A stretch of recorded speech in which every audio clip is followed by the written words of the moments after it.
Alrighty there we go, guys. Welcome. Give me just a few moments to get everything pulled up, and then we'll get the party started.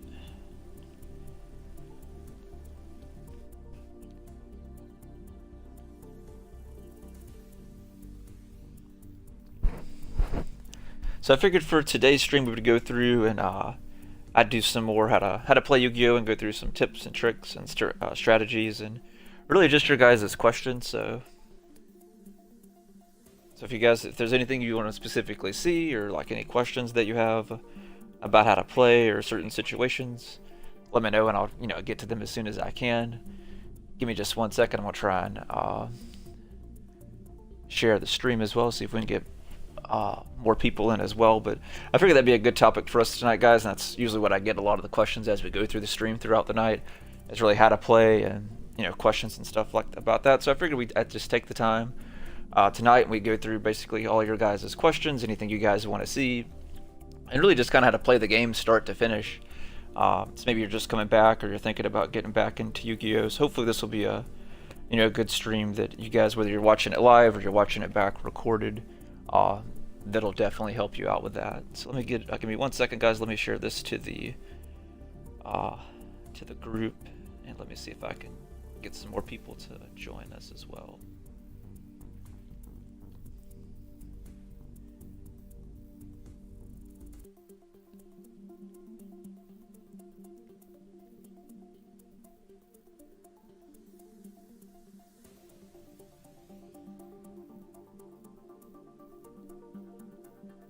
Let's see. Yeah, I'm about to do this the other way.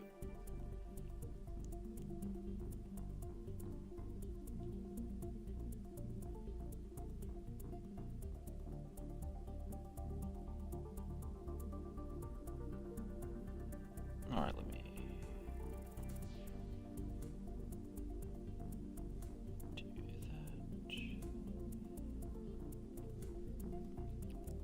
that. Be just a few more moments, guys. I appreciate your patience. But yeah, if you guys have any questions or anything you'd like to see me specifically go over tonight and how to play Yu-Gi-Oh! Or any questions, feel free to go ahead and drop them in the chat, and as soon as I get this shared in a few places to try and get some more people to join us in, we'll get the party started, and I'll go through and break down what you guys want to see. So we'll try and mostly do campaign stuff. I'll still do some ranked matches and stuff, because that'll be a good way for you guys to see some more of like competitive type play and stuff like that. But we'll probably do mostly campaign and stuff, unless maybe some of the questions or the stuff you guys are asking are better seen and me doing like a ranked match or something like that. Hopefully that makes sense.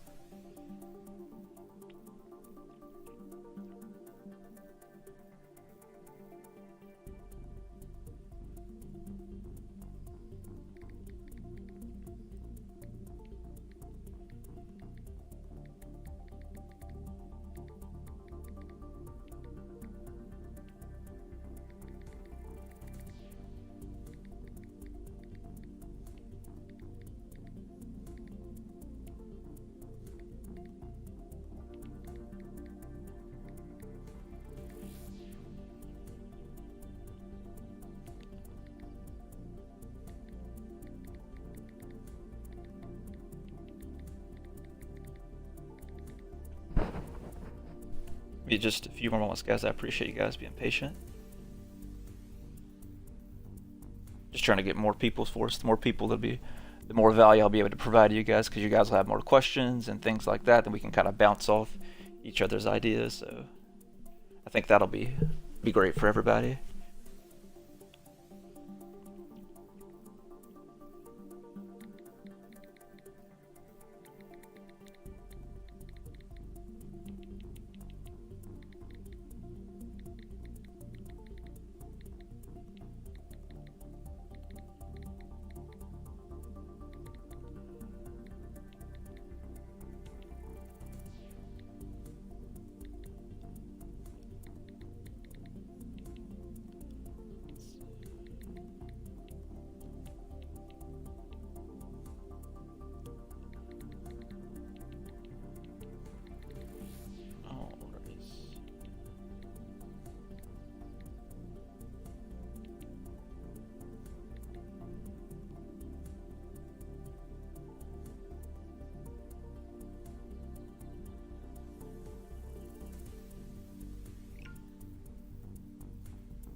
Alrighty guys, that's good to go. So let me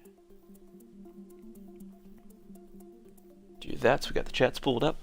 Alrighty guys, so I'll go ahead and start just kind of going through some things, and we'll probably kind of well, I think what we'll do is we'll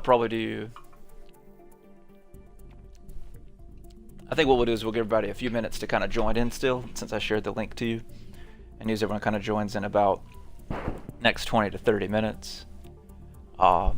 So what I'll do, guys, I think what we'll do for the next maybe 15-20 minutes or so, give or take, I think we'll do some ranked matches and stuff like that, and go through, and I'll just go through and break down my moves like we normally do. So let's do that just to kind of stall and get a few people on, and I'll still break down, you know, how I'm playing and stuff like that. And then once we get a few more people on, then we'll go through and break down everything. Just kind of to try and help, kind of help for me repeating this, the same stuff all over again, which I'm pretty sure, of course, that's bound to happen, of course. But trying to mitigate that as best as possible.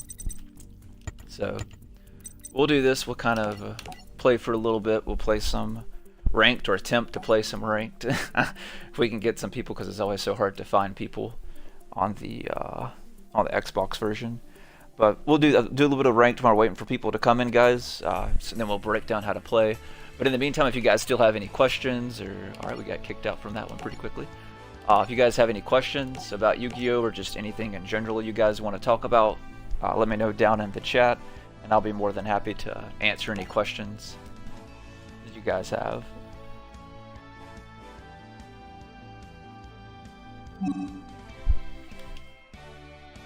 Alright, so we may just have to go ahead and start going through stuff we can't get. It's the same team. Alright, we'll see if he actually plays this. If not, then I'll just start doing stuff in campaign, guys, because I'm not going to play ring around the rosy with one person. Alright.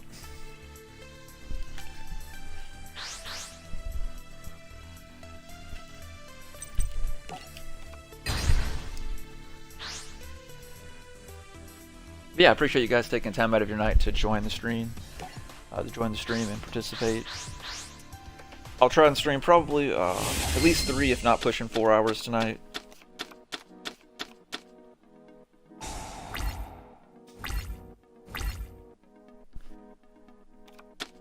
Alright, we got that. Huh? That's not too bad.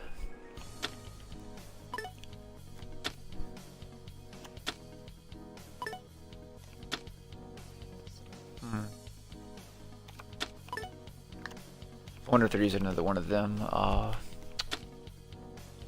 like removed from play decks that we played the other day. Oh, Card of Fate. I don't think I've actually ever seen anyone actually play this before.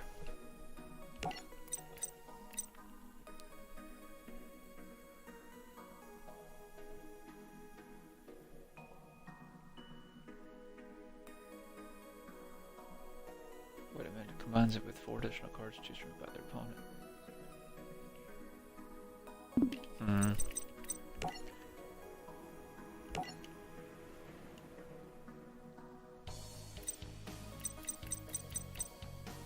I should have probably picked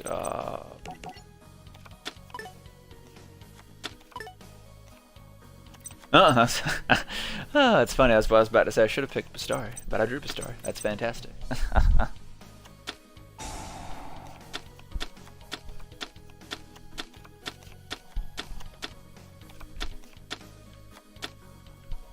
Yeah, for this one, guys, I'll probably just go ahead and start breaking down stuff. Since it was like ranked is going to be slow either way, so we'll probably just go ahead and get started, and I'll probably, and I don't know why they left. Alright, yeah, let's just go ahead and do that, guys, because I hate when people do that. I don't know if they made a misplay, or, even when I make misplays, I still play it out. Alright, so let's go ahead and go through and break down some stuff, guys. I'm trying to think where to, I think we'll just start in featurings. I think I'll do what I normally do,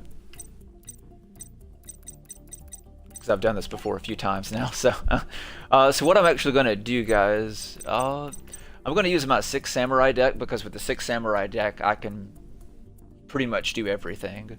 And it's got a lot of cool combos and stuff like that, and it's a deck that most people are familiar with, because the deck's been out for, roughly 10 years, if not a little over 10 years. So I think we'll start with that, and then we'll kind of evolve over that.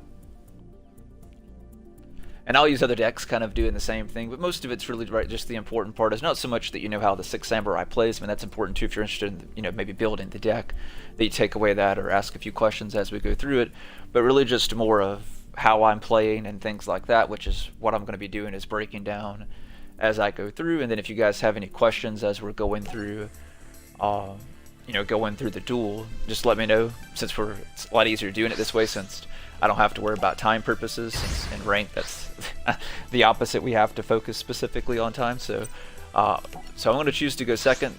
This is really a going first or second deck, so I'm really that's one reason I love using this deck too. And it's a very competitive deck, guys. So I figured I'd showcase it all first, and it would be a good way for me to break down all the different type of summons and different type of cards within Yu-Gi-Oh! So I'll try and break it down as much as I can. If I'm not breaking it down enough, or if you guys would like me to go maybe a little more in detailed, or if you have a certain question, definitely let me know down in chat. But I'm going to go through and break down everything the best that I can. It depends on how you're trying to watch it, Relaxed. It's depending on where you're trying to watch it, man. If you're trying to watch it on, and you're trying to play it on, like I'm playing it on Xbox, for example, so you'd have to download it on your Xbox, or if you're playing it on the Switch, you'd have to do the Switch, or if you're doing it on the PC, you would have to, you know, download it from like the, you know, the Steam store or something like that. I think it's still like 20 or 30 bucks. I don't think it's on sale or anything like that. At least I haven't seen anything if it is. Alright, so we got a lot of countered cards in our hand, guys, so that helps us out a lot. The only downside is we only drew for once one Six Samurai, but we'll be good with that with all the other extra cards that we drew. In this case with that.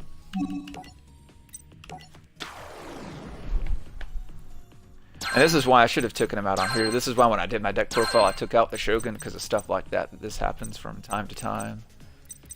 But what we'll go ahead and do, I'm going to go ahead and just use Dojo, guys. So we'll send Dojo to the graveyard. And Dojo has a few things. I'll just kind of go over the main thing. Basically it gets counters every time I normal summon or special summon a Six Samurai monster. But I can send it to the graveyard and special summon a monster from the deck equal to the level of counters. So what we'll do is I'll just kind of go through and break down the board where we're at right now, and if like I said, if I break something down too much, let me know and I won't go as much detail. Or if the opposite, if I don't break down enough, let me know and I'll be more than happy to, you know, go back and, you know, go over anything that may help out.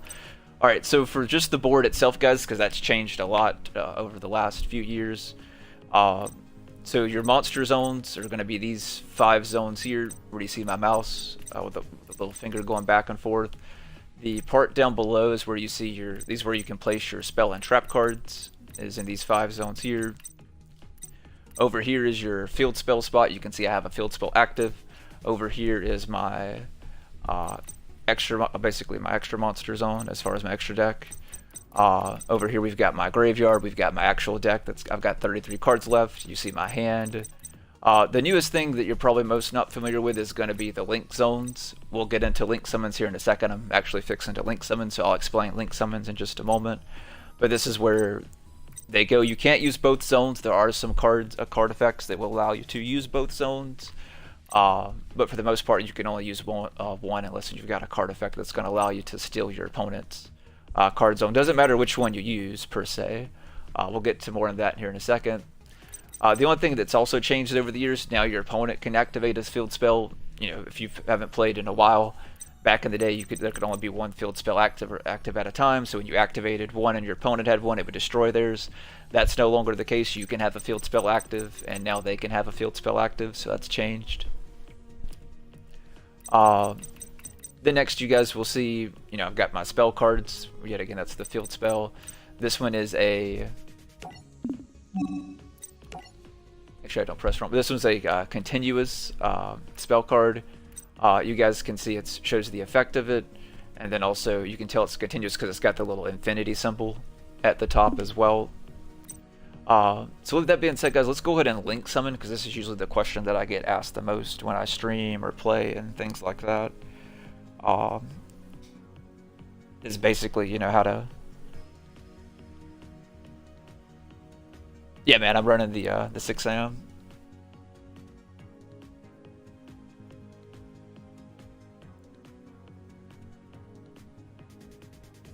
Let's see, let me re-pull up Twitch, guys, 1 second.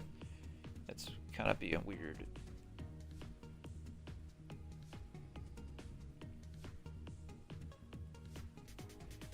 One second.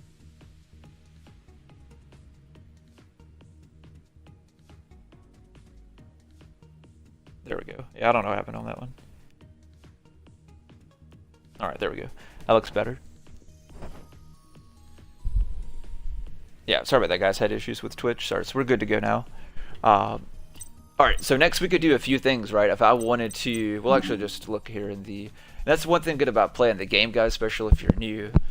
This will tell you a lot of the stuff that you can do as far as like moves possible. So if I click on special summon, it'll let me know every card that I can special summon. So we've got several ones, right? If I wanted to synchro summon, I can do that. But I think what we'll go ahead and do is we're going to go ahead and do our first link summon, guys. So let me go ahead and...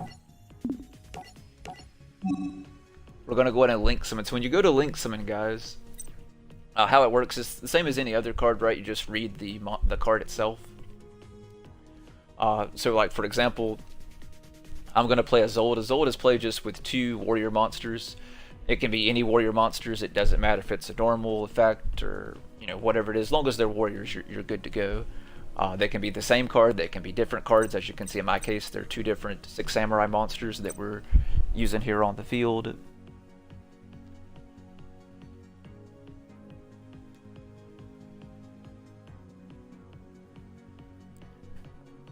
As far as being creative, I really try. It's really like for me. I mean, everyone of course has their different process, of course. Usually for me, I just try and focus on what the deck does well. Usually for me, I try and do more stuff that's more offensive, and I can play through. Right, I can play through their hand traps. I can play through their board. I can get rid of their negates if needed and things like that. That's mostly what I try and think of. Is try and think of the other stuff that I've usually play, like when you guys see me play the ranked duels, and really just how to play around that or play through it. Not saying, right, of course that's not going to happen every time, but I have the chance, the deck's as consistent as possible, where I can go through and do that, which is why you guys have probably you've seen the change. For you guys that watch me more frequently, the change I've made in the Gladiator Beast deck. The reason I made the changes specifically to the Gladiator Beast deck, it's not that I didn't know that I could have done that the whole time. It's that I really just wanted to play the deck a certain way because I liked the way the deck was. But unfortunately, there were so many good competitive people in ranked. I was just I was losing so much in ranked. It was hard to even play or even really get a turnout because of the way the deck was built. So I went and rebuilt the deck that I knew that it needed to be built to handle kind of like what you're asking about as far as like the meta. And really just being able to play through and break your opponent's board. Because that's really the end of the day, guys. If you're going first, right, you want to make sure you're building up negates to keep your opponent going first. Going second, your job is basically just to break through your opponent's board and try and go for a game, or at least make it as impossible as possible for them to make a comeback. So that's really what you should be kind of thinking and looking for when you're going first and going second, with kind of having those thoughts in mind. So for the link summon, right, so we need 2 warrior monsters, so I'm going to select my Zanji and my Fuma, and they get sent to the graveyard, guys. So when you link summon the monsters you use for the link summon, you send them from the field to the graveyard, and then as you can see, I can put it in either zone. And now her effect's going to activate. She's got 2 effects, so we'll go ahead and use her first effect. So when she special summon, I can add a card from my deck to my hand, but it can't be special summoned this turn. There's a few things I could add, guys. I'm just gonna pull Kaigeki, for example. And then what we're gonna do after that, guys. Then Isolde has another effect. Let me make her bigger so you guys can see her effect. And I'll try and do this with the other cards that we go through and I break down as well. Once we get a few more people on, I'll probably do something like this again with another deck, guys. But if you guys have any questions, just like I said, feel free to ask as I go through, and I'll do the best to circle back as I continue to go through.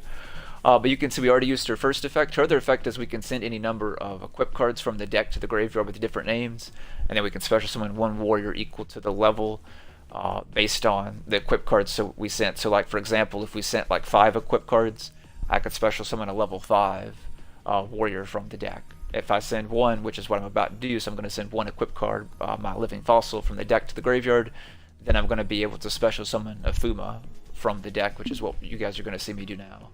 So that's exactly what we're going to do, guys, is I'm going to go ahead and activate Isolde's effect we were just talking about. We're going to send the 1 card, which is my living fossil equip card, from the deck to the graveyard. So this it also helps thins out the deck. So this does numerous things. We could go for Squire, but I really need Fuma because we want to go into our Battle Shogun next, guys, for our next link summon. So we're going to link summon again here in just a second. So I'm going to select Fuma. Fuma's going to special summon. I can pick any zone. It doesn't matter where it summons in this particular case.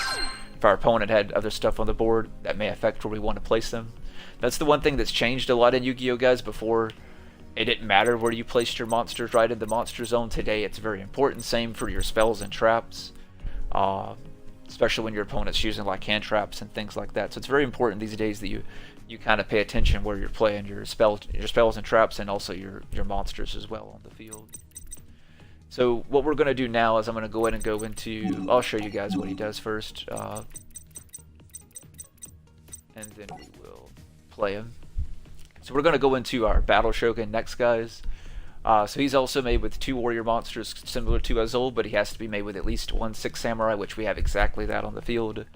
So we're going to go into him next. Then once I play him, what I'm going to be able to do is discard a card from my hand, which I'm going to discard the Kaigeki that we just added because of Isolde. So that's why I've got Isolde in here specifically for this play. So this way, let's say we don't have a card to discard, I'm automatically going to be able to add a card to get rid of it, so we can always use his effect even if we maybe burn out our hand, maybe trying to get through hand traps, or maybe we're trying to do a comeback move, or whatever the case may be. And then what we can do is once we discard that card, guys, I can pull one of my basically what I'm going to do is pull Gateway from the deck to my hand. So Gateway is going to allow us to do a lot of looping that you guys are going to see me doing next, and there's pretty much endless moves that I could do. I'll try and keep it as straightforward as possible because there's so much I can do. Plus, it gets an extra 100 points for all the counters. So we'll go ahead and play our Battle Shogun.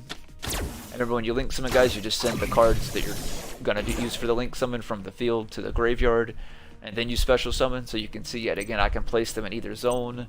It doesn't really matter, right? Since our opponent doesn't have anything on the field, nothing to worry about. We don't have anything really either. So either way. Now here's where it starts to become more important with the... we'll go ahead and pull our card first before I get ahead of myself. So I'm going to go ahead and get rid of the Kaigeki, guys, as we previously discussed. And then we're going to pull Gateway of the 6 from the deck to our hand. And then we'll go ahead and activate Gateway. As you guys can see, Gateway is another continuous spell card. We'll take a look at Gateway for a few moments so you guys can see what it is. It's a very good card. That's why it's limited to where you can only play 1, because it's just that good. I figured at some point they would make us something, maybe like a mini Gateway or something else to give the 6 samurai counters, or hopefully move it back to 2, because the deck's very good, very powerful, but it's not very, it's not ranking, which I still do very good with the deck. If you guys have watched any of my previous duels, and you'll see me going through some of the crazy board I'm about to build here in a second. So depending on the counters, I can remove them anywhere on the field, guys. If I remove 2 counters, basically what I can do is I can have one of my 6 samurais or Shin monsters gain 500 attack, and I can keep doing this infinitely. So if I had 10 counters, right, I can do it 5 times. So they would gain 2,500 attack, for example, just from 10 counters. So that's a huge attack points we could do just from a few short counters anywhere on the field, not just from Gateway. Anytime a monster is normal summoned or special summoned that's a 6 samurai, Gateway gets 2 counters too, so that helps out a lot, guys. So you instantly get 2 counters as soon as you play a card. Also, if we can remove 4 counters, which is the one we're going to basically cycle the most through, and you guys are going to see me the most, as far as being able to pull a 6 samurai from my deck to my hand, or from the graveyard back to my hand. So this allows you to do a lot of infinite looping per se. As long as you have the counters, you can continuously use this effect, guys. There's no limit. So if your opponent can't destroy this card, or if they can't burn you out of the counters trying to pull stuff, you're going to be able to go through and, you know, basically go through and combo through whatever they've got going on. So we're going to do exactly that. We've already got 6 counters on the field, guys. So you can see the 2 counters from United. You can see the 4 counters from Temple of the Six. Also, with the counters on Temple of the Sixth, they lose 100 points for each counter on this card. So it's really good that we got this early. I mean, I'm going to be able to OTK them this turn, so it's not really that big of a deal. But if I wasn't able to OTK them, I would just let the counters keep building up on this cards. And I've had sometimes, you know, a good bit of time, especially with getting it this early in the cards I've gotten, we could get this card up to 20, you know, really 20 to 30 counters, really depending on how much time you want to spend on doing it. And your opponent's going to lose, you know, if we get 20 counters, they're going to lose 2,000 attack, guys. So if they don't get rid of this card, attacking's obviously, you know, they're not going to be attacking you. They don't have the attack points to pull that off. So let's go ahead and activate good old Gateway. We're going to go ahead and remove the 4 counters like we discussed. You always want to remove your counters just to talk more about specifically about the 6 Samurai deck as we're going through this as well. Anytime you have counters on United, guys, you always want to remove them. The reason being is they're forced at 2. Any other of the cards that have counters, you can have infinite numbers on them. But for that card specifically, it can only hold a maximum of 2. So that's the only downside of it. But the good side of it too is also ones that holds counters too. You can sit once it has a counter or 2 max. If it, let's say we just left the 2 counters on it, I could have sent it to the graveyard and drew 2 cards. So it helps out in that sense as well. So the next thing I want to go over with you guys is more about the link summons. So we'll talk about more of the link summons now too. So you guys see where it's got the arrows on the card. I'll make it kind of bigger so it's even easier to see. Where you see down at the bottom of the card where it's got the 2 red arrows, one on the left, one on the far right. And then you see it here as well, right, where it's pointing to this zone here, where my cursor's at, and then this zone here. This lets me know a few different things. One, it lets me know with Link Monster, guys, they have to be in these zones that point to arrows. So let's say I link summon again with something else, and our Battle Shogun's still on the field. The only place I can link summon a monster is where these red arrows are pointing to. So that's the importance of the red arrows. So if you've been wondering why in the world these cards have got arrows on them, that's why. So you can open up essentially your entire field at a certain point if you play, you know, certain decks really basically play around that aspect of being able to use your entire field to be able to open it up and link summon. So you could have essentially link summon a monster in every card if you have the cards that open up, you know, each of the zones, for example, that it points to. So with those arrows pointing here and here, that means I can link summon a monster in this zone here that I'm currently pointing to, and in this zone here that I'm currently pointing to. Also, the same thing, there's another side effect to this as well with Battle Shogun's effect. He also gets a counter, so like for example, when I play Kaizen, in this zone here, he's going to get a counter. So anytime it's placed in his 2 arrow zones, he gets a counter too, so that's giving us extra counters, guys. And remember, we only need 4 to keep doing this infinite cycle. So I'm getting 1 from him, 2 from here, so that's 3, and then over here is 4. So that means every counter that goes to Temple of the Six, like we were just talking about, every time I summon is going to keep building up. So we're just going to keep going through and doing this, guys. I'm going to try and go through and play a bunch of different summons so you guys can see different ones. So we'll actually go into the next type of summons. I'm going to focus more on summons than the duel itself per se, which I'll still be able to do both, but most of the stuff I'm just going to be showing you guys just to, you know, really just to show you yet again. So with Kaizen, his effect is, guys, he lets me special summon him from my hand as long as I have another 6 samurai with a different name. So since we have the Battle Shogun, that's how I'm allowing to special summon. It's not a hard once per turn, so I can keep special summon him to the field as many times as I want from my hand. And then with Gateway, like we talked about before, right, I can keep pulling him from the deck, or if I, you know, synchro link or exceed summon with him and they get sent to the graveyard, I can pull him back from the graveyard back to my hand. So you guys are going to see me do something like that pretty much right now. So we're going to go into our first exceed summon. We'll go ahead and do the Shadow of the Six Samurai Shin, so you guys can see me do an exceed summon, just to make sure you guys know how these work. It's kind of similar to how we did the link summon, but these are a little bit different. These can go in any zone, so they don't. The only one that matter about the arrows, guys, is just specifically the links. With Master Rule 5, you can put anything else. Like if I go back, I can put anything else in these 5 zones from the extra deck, so it doesn't matter. It doesn't matter at all. So what I'm going to do is we're going to go ahead and take, since it's made with 2 level 4s, I have 2 level 4s as you guys can see because my Kaizen's level 4s. And then what happens is the cards stack under, or some people kind of put it to the side, but basically they stack with the card, and they're using the, you have to be able to,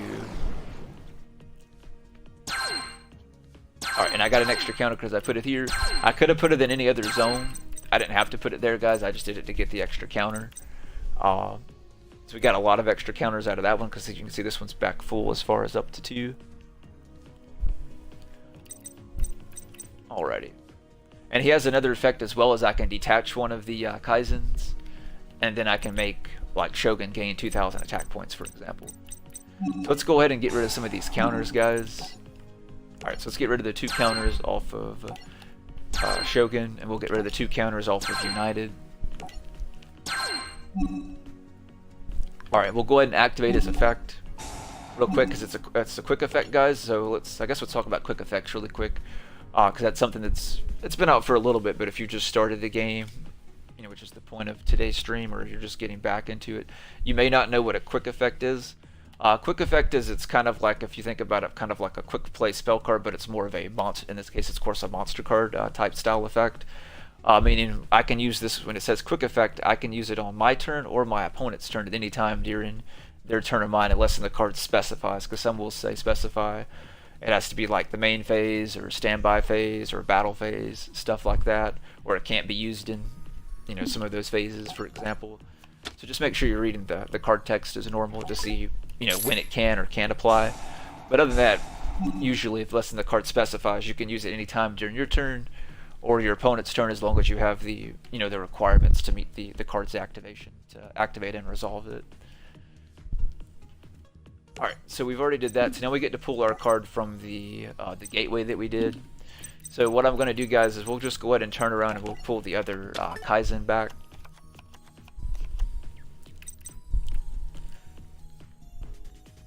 Alrighty. So then I'm just going to go through and replay Kaizen, so we'll go through and get our counters again, guys. Like I said, if there's any questions you guys have, anything like that, let me know, but I'm trying to break down how to play the game, and anything that I see you guys post in chat as we kind of go through and I figure this would be a good deck because, like I said, it has so many different type of summons. So at this point, guys, we've link summoned twice, we've exceed summoned once. Let's see what I want to do next. I think we'll go...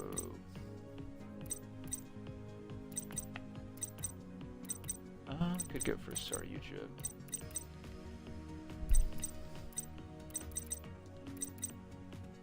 Alright, so I'm going to go ahead and activate Gateway again. So I think I'm going to go for Sorry yugioh, guys. So we're going to link summon again. So that's what we're going to do.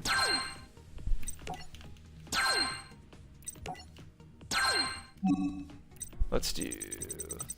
I want to do 2 things first. Let's go ahead and get this. Alright, so we're going to replay Kaizen, guys. Since we don't have the arrow spots are full, we won't get the counter from Shogun, so just kind of keep that in mind. But we're killing it in the counter department, as you can tell, so we're more than fine. So what we're going to do, we're going to make sure we get rid of those counters so we're not losing counters, guys. It's very important that you remember that. So like I said before, you want to get rid of them off of United, since it's full with 2, or we could have drew the 2 cards yet again if we wanted to. I'm going to pull a Grandmaster this time from our deck to our hand. Alright. And then what we're going to do is I'm going to go through and play the other Battle Shogun, guys. So this way you can kind of see what happens, what I mentioned for the Link monsters. So you can see when I go through to play another Link monster, this is the only zone I can play them, play Battle Shogun on, guys, like we talked about before. Because when you link summon, they have to be special summoned where the arrows are pointing to.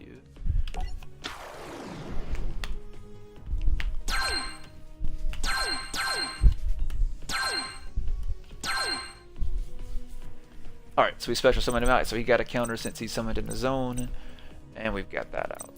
Alright, so we're gonna, like I said, we're going for a Saryuja, guys, so we'll go ahead and special summon the Grandmaster as well.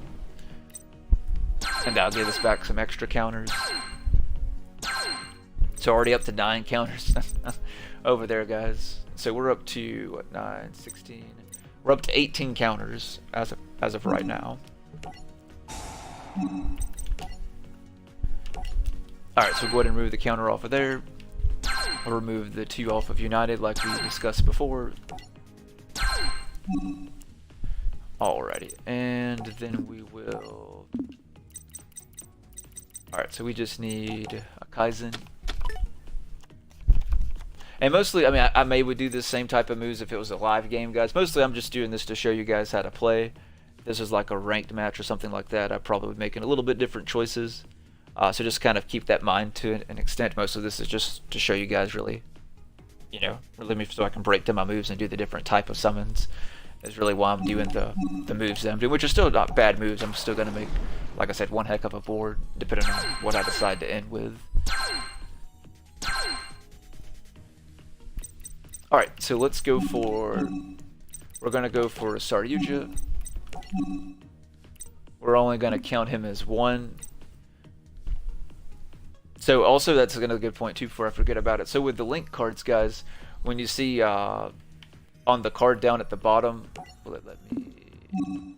Yeah, there we go. Where do you see where it's got the Link rating 2? Since it was made with 2 cards, that's his Link rating is 2. If it was made with 3 cards, it would show Link rating of 3. If it was made with 4 cards, it was, you know, 4. I think you guys kind of get the point. So when you go to play, like in this case, Saryuja, if you look at the Saryuja is a Link 4. What I could do, since Battle Shogun's a Link 2, I could count Battle Shogun as 2 monsters instead of just 1, since he's a Link monster, so I could count him as 2 monsters. And I would really only have to use him, like Grandmaster, and one of our other monster cards if we wanted to. But what I'm going to do, since I want his 4th effect to be able to draw the cards, we have to use 4 different monster cards. So you can't count 1 as 2 as still counted as only 3 monster cards. So in this case, I have to pick 4 different monsters, which is why you guys saw me make all the moves that we just did previously was specifically to play him. But I figured it'd be something good for you guys to see.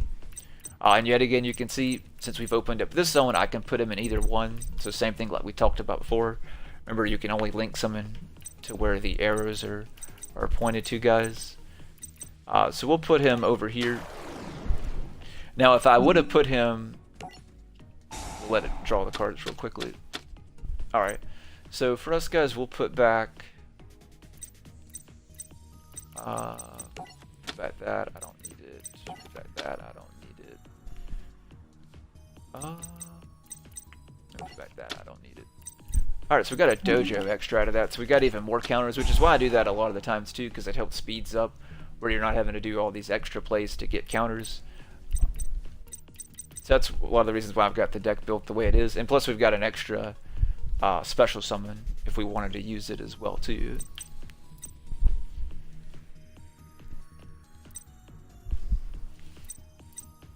Alrighty.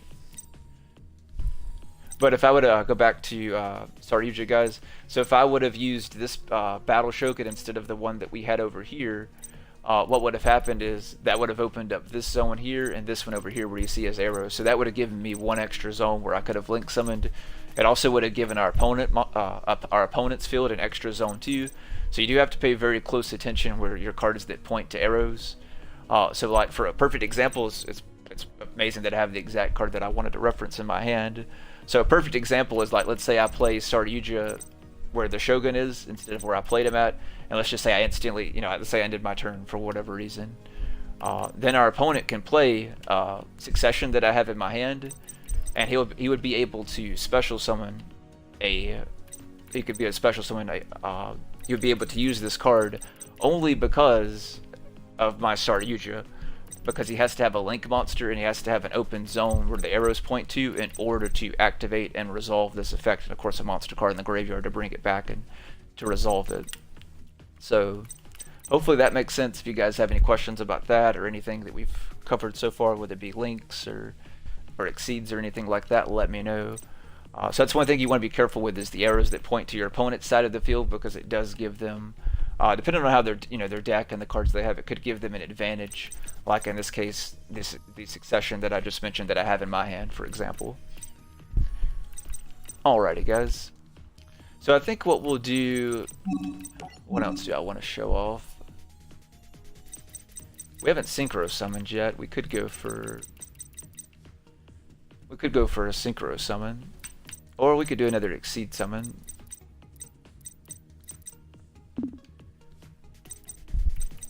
Let's see. But yeah, if you guys have any questions or if there's anything you want to see, let me know down in the chat.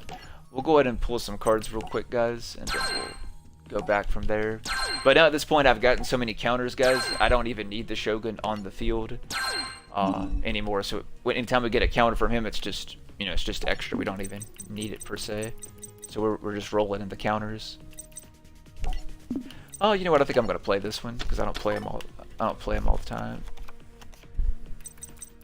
Yeah, because I just need 4 zones. So what we're gonna do, guys, I'm actually gonna use Saryuja's effect. There's other effects we can special summon a monster from our hand. I'm gonna use Zanji. And a lot of people wonder why I use Zanji in the deck. You'll see why here in just a second, for the reason that I have him in here. Because most people don't use the more of the old school ones these days. But you'll see the reason why I use him here in just a second.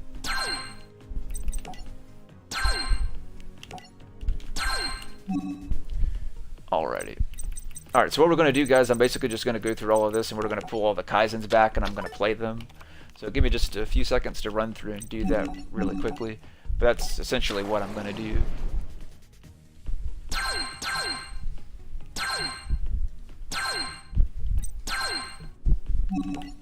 Alrighty. But yeah, I appreciate you guys taking time out of your night to join and to watch the stream. Like I said, if there's anything I can do to help you with Yu-Gi-Oh! Or any questions you guys have, whether it's about something I'm doing or just in general, let me know down in the chat. And I'll do like I've been doing, circle to it as quick as I can as I'm going through and explaining what I'm doing through the screen. So we'll go ahead and play the other Kaizen, guys, and then we'll pull the last one, and then we're gonna do our last Exceed summon, and then we'll go into a few other moves, and then I'll go for an OTK to wrap it up probably here in a little bit. I'll also do a synchro summon so you guys can see a synchro summon in case you're not familiar with how synchros work. So we'll do that here in just a second. Which also helps out while I play Saryuja in here as well too. So give me just a few moments and we'll bring that out as well. Alright, so we're going to pull the last Kaizen, guys. This is why I love using this deck to explain how to play Yu-Gi-Oh! Because it's really a very basic deck. As you can see, kind of the concepts are very simple. Really just getting the counters out and really just recycling your cards and continues to build your board. I've got mine built a little bit different, so you guys will see some of that here in just a little bit. How my take on the 6Ams is different than most people, at least that I've seen online or other YouTubers make, for example. All right, so let's do this, guys. We're gonna go and Exceed summon. So to Exceed summon for this one, for our Primact Albatron, we need at least 2+ level 4 monsters. I want his 4th effect, guys, so that's why I have 4 level 4s. So that's why we did all this, because I needed 4 level 4 monsters. So we're going to use all 4 of our monsters.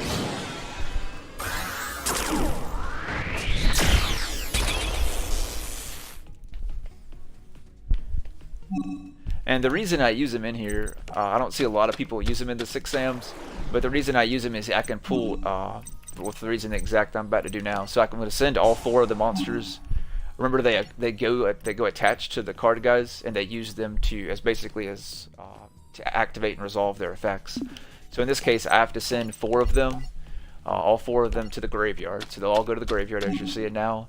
And now I can pull any spell or trap card from the deck to my hand. So I can pull whatever we want. Usually I use it to pull like Temple if I haven't already got the field spell to kind of do the combo like I mentioned, so we have these insane amount of counters. Like for example, we have 14 counters, guys, so now their monsters all lose 1400 attacks. We've got a really nice, really nice counters on that part. If we wanted to pull another United, I could. I think what we'll do, I'll pull another Dojo because we're fixing to use Dojo, the one that we have on the field here in a little bit. So I'll go ahead and pull another Dojo specifically for that, but I could have pulled anything that I wanted to. So we'll go ahead and activate Dojo, guys.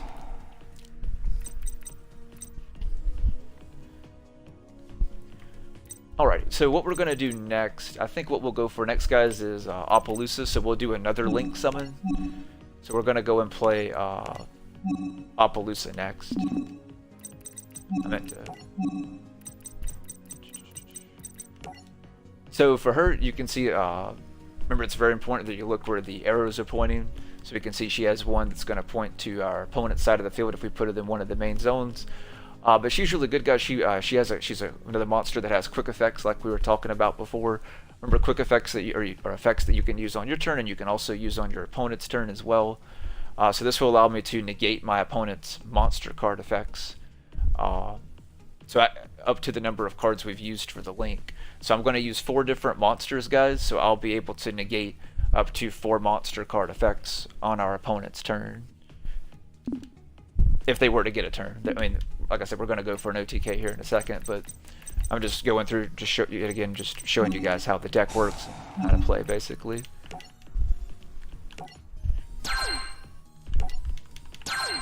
But I hope you guys are loving this breakdown. If you are, make sure you guys smash the like button so YouTube can see that you guys are liking the video. That'll help them, share and promote the stream and the channel as well, and I'd greatly appreciate it. If you guys have any questions, definitely let me know down below. I'm trying to do the best I can to break down my moves best I can. I don't try not to break it down too much. I don't want to make it overly complicated because it's really not. The most probably to take in for you guys that are new and getting back used to it is the Link monsters. And just kind of the changes with the Master Rule 5, which really does help because it's more of an old school type vibe. So I like how the changes they made to Master Rule 5, to be honest, which as far as I know most people do. Alright, so let's go through and get rest of our cards out, guys. So we got that out.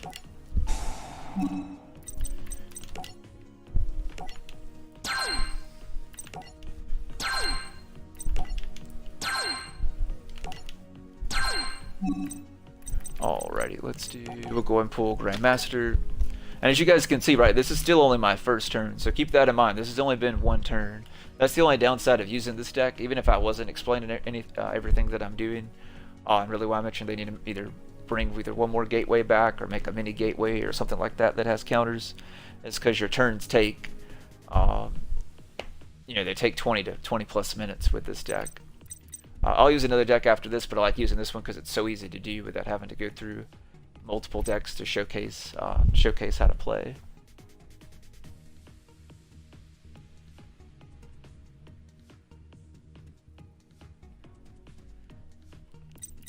Alrighty, guys, so we'll go ahead and special summon our good old Grandmaster.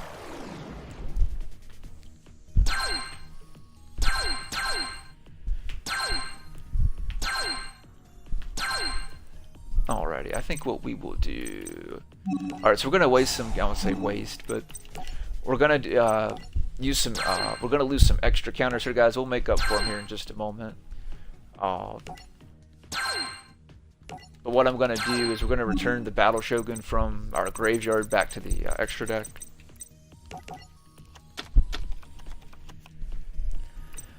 Let's see. Alright, so then what we're going to do... Then we're going to do 4 more again, and then I'm going to replay Kaizen. Go and get them off that because I don't need it.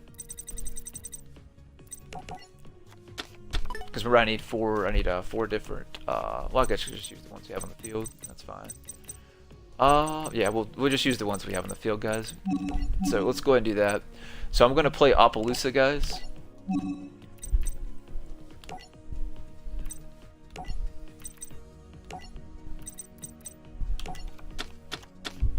So all 4 of them will be sent to the graveyard. And then remember, since she's a link monster, remember I can only play her in the where red arrows are pointed to. So in this case, I still only have 2 arrows from the Shogun, so we still have these 2 zones. I'm going to put it in this one, so this will keep our opponent from, you know, using the extra zone that's pointing to them, like we talked about before, against us. Alright, so we've got Appaloosa out, guys, so now we have 4 monster negates if we wanted to use them, so that's very nice to have. So I think what we'll do next, guys, is I will go through and we'll synchro summon. So let's synchro summon really quick. So I'm going to re-special summon out Kaizen, and we'll go through and get all of our counters.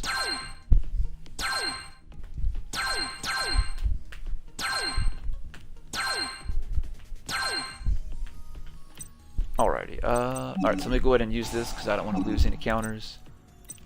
So we're going to go ahead and do this. Get rid of that. We won't get any, I just need that. Get rid of that. And that one off that one, guys. I'm going to go ahead and pull the other Kaizen, so we'll have it for other moves here in just a moment. And I'll go through and use other decks and do the same thing, guys. But like I said earlier, I think this is really just the best deck to go through and explain how to play the game, because it's so easy to go through and do, you know, everything in Yu-Gi-Oh just with this one deck, which is insane.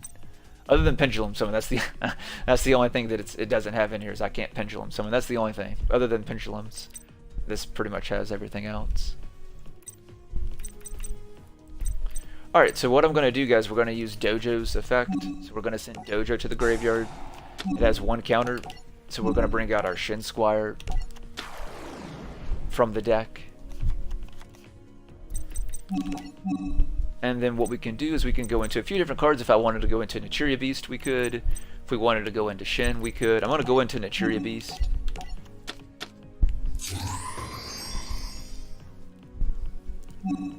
So now we can negate all of their spells, guys. As you can see, Naturia Beast is another quick effect card. I'll make it bigger again so you guys can see him as well. Naturia Beast is made from 1 Earth Tuner, which our monster was, and our Kaizen's is a Earth non-tuner. So that's how we were able to make him. But he has a quick effect, so all I have to do is to send the top 2 cards off of my deck to the graveyard if I want to, and I can negate any spell card they play. So we've got more than enough cards left. I've thinned out, you know, right at about half the deck, and yet again, we're still just on my first turn, guys. So still keep that in mind. That's the reason I love this deck so much, is it's still just my first turn, and I've used, you know, already half the deck.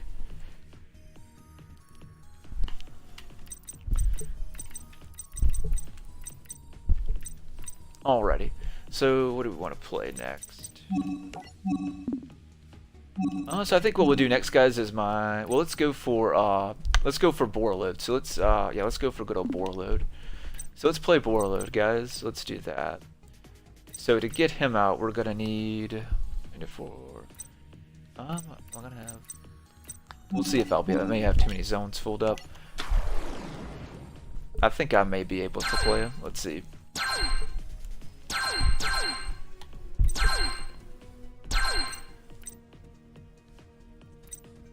Nah, I'm gonna be filled up with zones, unfortunately.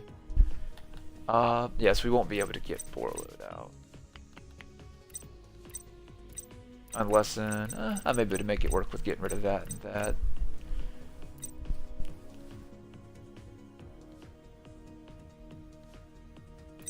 Yeah, that's what I'll have to do. So this is what I'm going to do, guys. I'm going to go ahead and play Union Carry. Normally, yet again, I wouldn't do this, but the point of this video and demonstration is to teach you how to play. So I'm just going through showing you how to, you know, do the moves that I'm doing and just really how to play the game. So you can see I can pick either one again. I'm just going to put it back here, guys. So you see, for Union Carry, just has 1 zone pointing down. Alright, so we need to get a 6 Samurai back on the field. let's do... Well, we'll go ahead and bring out Fuma because he's that in a tuner, so that'll make it easier for us.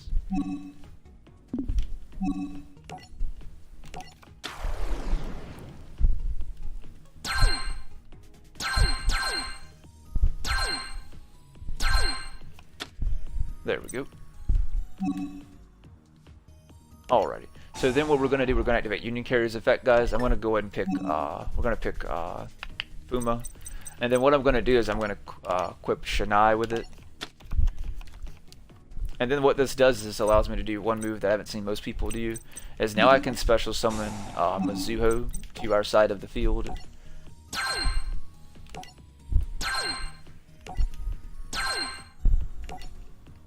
Which is very important, right, because we're trying to make a level 8. So that's the reason why I'm doing this, guys, because we need monsters that are going to add up to level 8. So I needed a level 3 to be able to pull that off.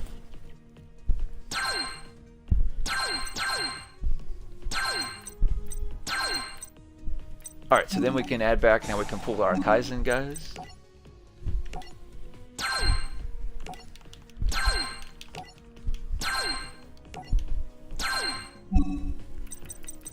So now we're going to pull good old Kaizen.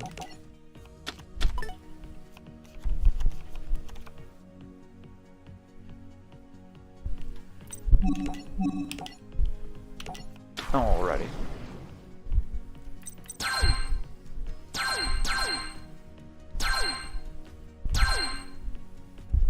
Alright, and you can see we're up to 21 counters, guys. Remember, they lose 2,100 attack points, so they wouldn't even be able to, you know, beat our Fuma that's only 1,200, for example. Alright, so now we can go into Borreload. So now we're going to be able to play another one. He's very interesting, which is why I wanted to play him.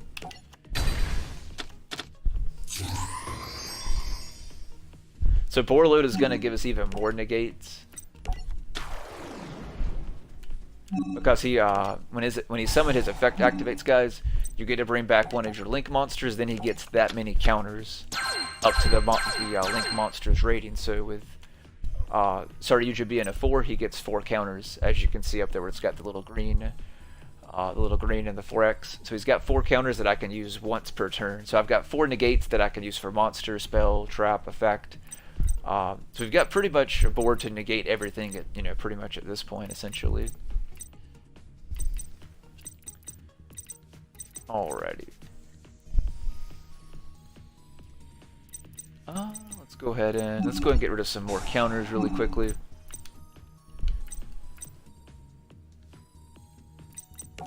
Alrighty. Get some off of Gateway, guys. We'll end up probably drawing with some cards here with the United here in just a moment. Alright, so let's do... We'll go ahead and pull Grandmaster.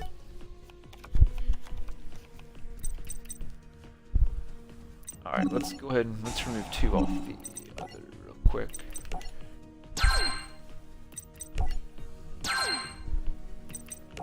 Oh, actually 4, and then we'll do off that one. That we'll go ahead and pull Hatsume as a backup card. Alright, and then what I'm going to do, guys, we're going to send the dojo to the graveyard. And then we're going to be able to play our Mizuho, which is fantastic. So we'll get more counters again. Then we're going to be able to summon out our Grandmaster.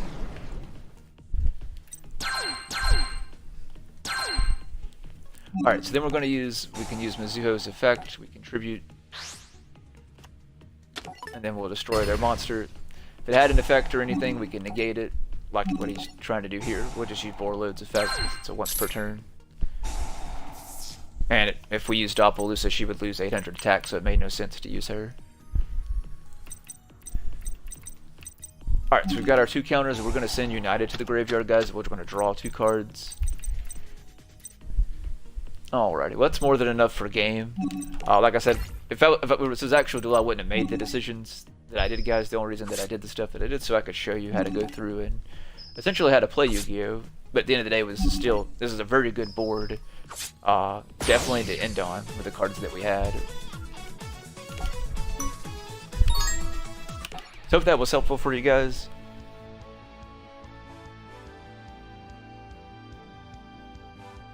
Sure. What's going on, Shadow?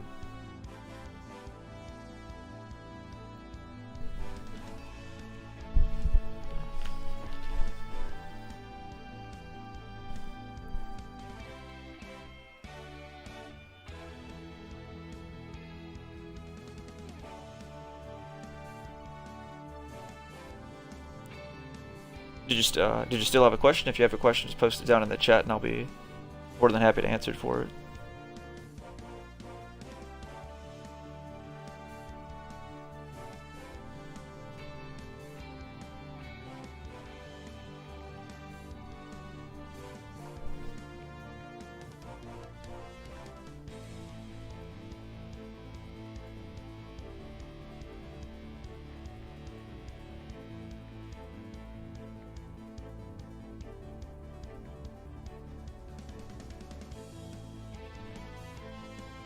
Oh yeah.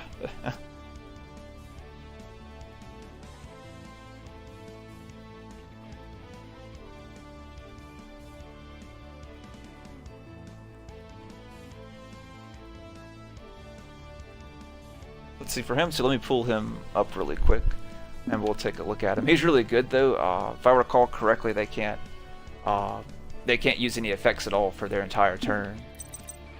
But I want to pull up the monster just to be sure.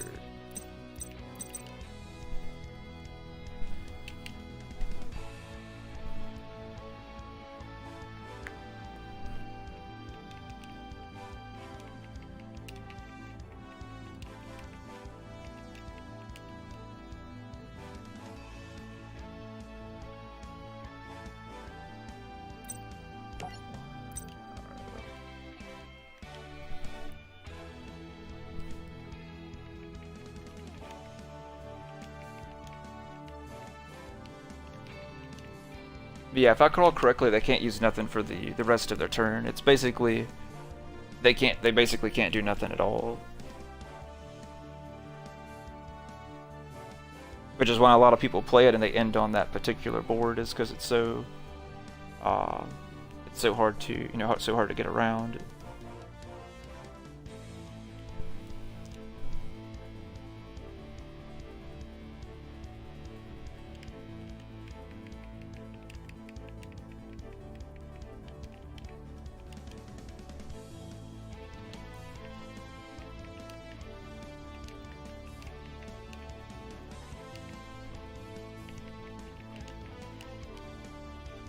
I don't know why it's not pulling up.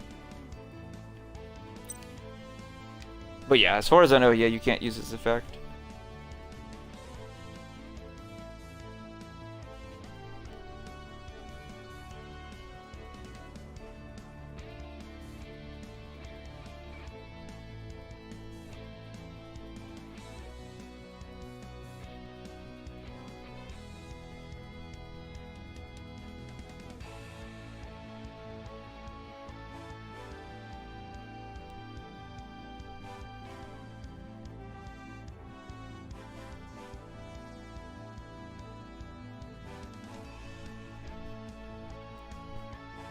Right, so yeah, if they have any effect that would activate, so let's say they're like Light Sworns, for example, and Light Sworns activate during the end turn, they wouldn't be able to activate their effect to send the cards from the deck to the graveyard, for example. I think that's what you're looking for.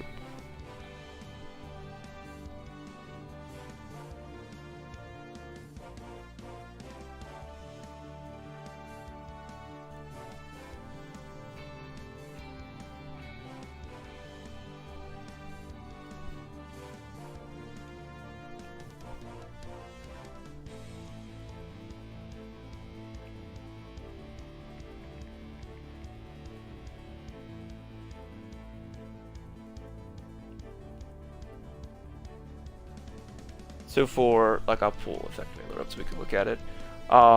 Effect Veiler just does it for that one instance.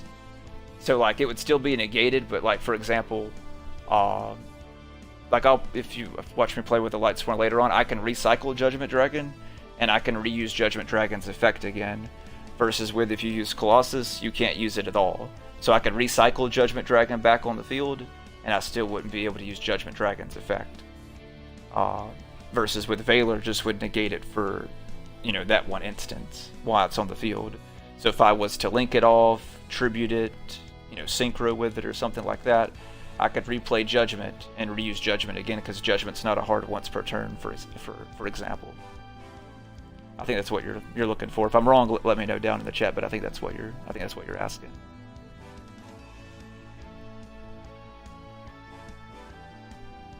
And that's why I have my Light Swarm built the way it is, so I can get around stuff like that. So when the Judgment is negated or he's destroyed or something like that, I can just recycle and replay Judgment and wipe out the field. But with Colossus, I can't do that. You know, I can get him back on the field and special summon him again, but he's still not going to have his effect for me to be able to wipe out the entire board, for example.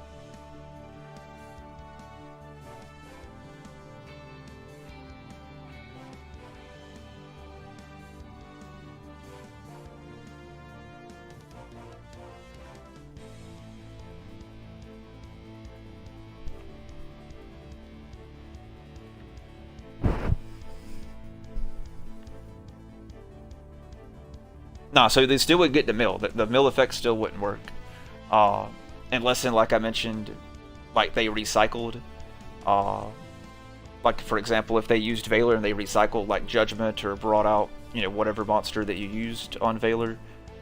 Something like that, because Valor is specific to that one card that's on the field. So if you resummon it or respecial it, maybe a different copy of the same card, that version of it's going to get its effect. It could be the same card and you linked off and put it in the graveyard, and maybe brought it back with Monster Reborn or, like, you know, Lumina or something like that, for example. So yeah, they would get their chance to mill only if they replayed the card, for example. So if they didn't do anything and the card just stayed on the field and you activated the effect Valor and there was nothing they could do to link off or tribute or go around it, they wouldn't be able to send the cards at the end of their turn. But if they're able to get rid of the monster off their field, whether they're able to link off, synchro, or exceed, or tribute, and replay said monster back, then it counts as a new monster again, as a different card. So at that point, it would get its effect again, and effect Valor wouldn't work on that specific card at that point in time. Versus where the calamities you were talking about, none of that would matter. Like doing all those, you know, loops and things like that wouldn't do you any good. They still wouldn't have any effect, unfortunately, which is why that's such a really good card.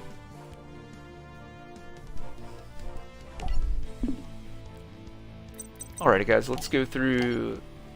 I think we'll actually use the Light Sworn, since I talked a lot about Light Sworn. It's another very, very good, very basic deck that we can kind of break down a few things to.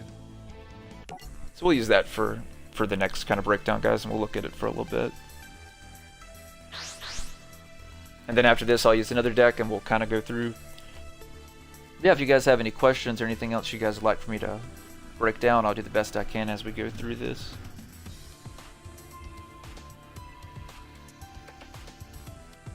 The best way you're going to be able to get around it is like Dark Ruler No More. That's usually why, like, for example, like with my Gladiator Beast deck, I run 3 Dark Ruler No More is for stuff like that, so you don't have to worry about it. Hey, Robert. Yeah, I'll use Gladiator Beast here in a second, man. After we get done with the Light Swarm going through it, I'll use the Gladiator Beast here in a second, guys.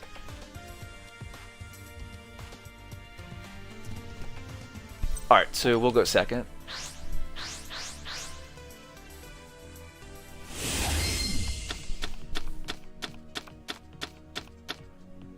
Yeah, I appreciate you guys joining the stream. If you guys have any questions, like I said, I'm going to do the best I can to kind of go through and just break down my moves and how to play Yu-Gi-Oh! That's most of the questions I usually get in my streams when I stream Sunday and Monday every week. So I figured we'd take tonight and just kind of go through and, you know, break down the stuff you guys have been asking a little bit more in depth, more in depth tonight.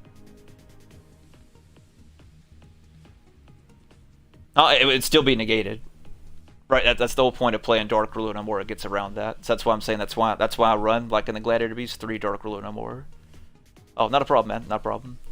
But yeah, that's why I run Dark Ruler No More, is to stop stuff like that, because stuff like that, or like what was it?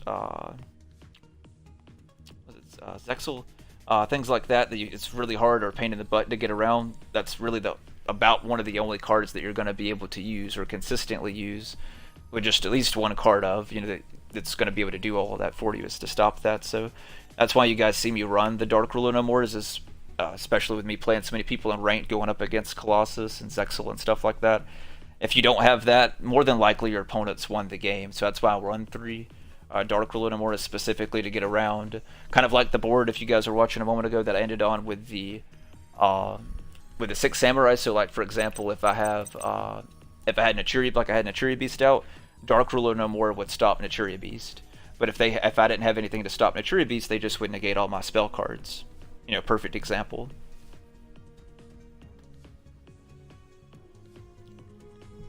Yeah, it negates all of their effects. So all of their effects are negated. Once you play Dark Ruler no more, whether it's Naturia Beast or in this case Colossus, all of them are going to lose their effects.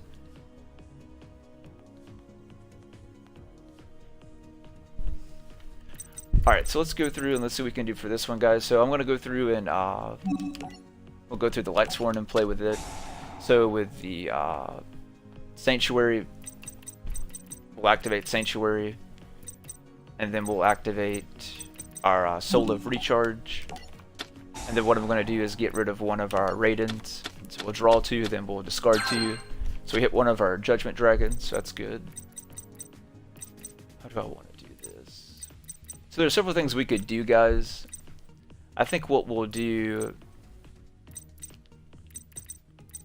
how many do I have in the graveyard? Just those 2.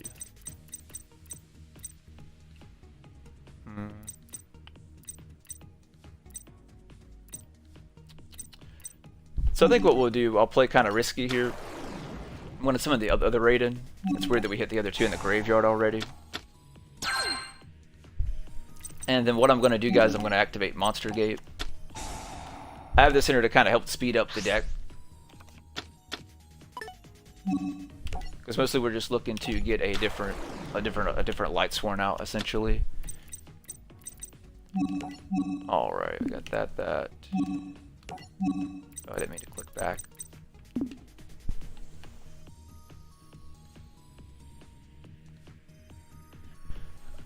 Alright. So what we would do in this case, guys, I think we'll just leave that. I'll leave that. And I'll go ahead and play one day apiece just in case, because you never know what your opponent has, to keep them from having the chance to OTK us.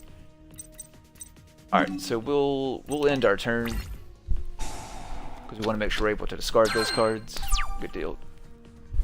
Alright, so we should have, I think, right at 4 Lightsworn, so we'll be able to hit Judgment on our turn. And this is why I love this deck for beginners, guys, because it's very basic. It's a very basic deck. It's nothing. It's not doing all those extra moves and steps like you guys saw me doing with the 6 Samurai deck just a few moments ago.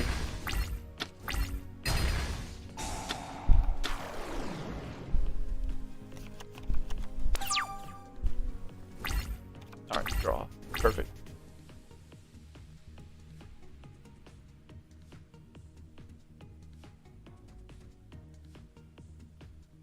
Yeah, it may. I mean, I would just search the rulings and see, but as far as I know, I don't think it would apply.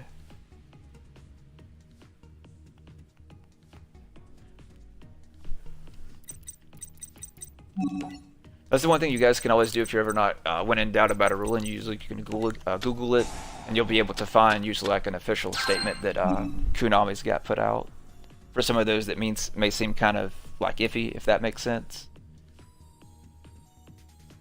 So that may be a good one to check that on, but as far as I know, I think Dark Ruler no more would stop that.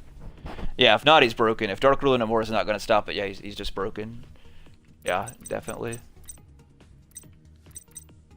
Alright, so I'm going to pull Aaron to our hand, guys. Alright, perfect. I already hit 1 Judgment, good.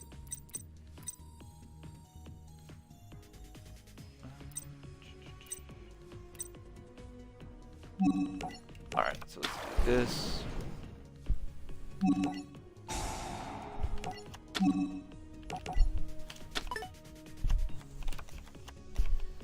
Alright, and then what I can do, guys, is now remove the one we just put in the graveyard to pull back Judgment. Alright, let's go ahead and do this. I'll get rid of Eric. Pull that back.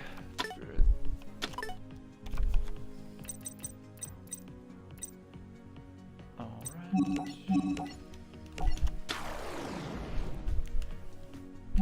But yeah, if that definitely doesn't stop him, yeah, he's definitely broken. And we'll go ahead and use our Sanctuary, guys, so we'll get to keep it. That does come in handy, being able to have this on the field. Alright, so we were able to wipe out our opponent's field. Normally I would have more than one of these in the graveyard, so we could have brought out double Judgment, but we didn't have that in this case, so we'll just hit them with 3 grand, guys. And we'll end our turn, and then we'll send 4 cards, and that'll give us some more counters.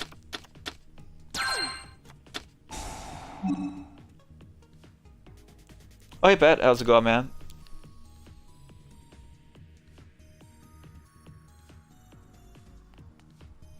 Yeah, I don't know why I didn't do the notification for you guys if it didn't come through.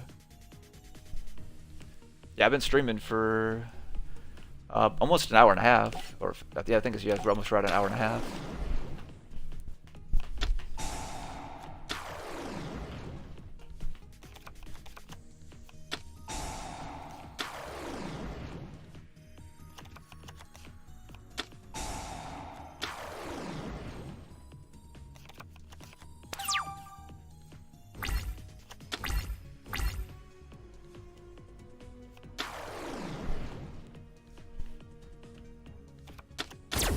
Alright, let's see what he goes for, guys. But yeah, after this I'll use the Gladiator Beast. That's another good deck. That's my favorite deck as well, and a lot of people love that deck as well too. So I'll go through and break down how to play, guys, using that deck after this one.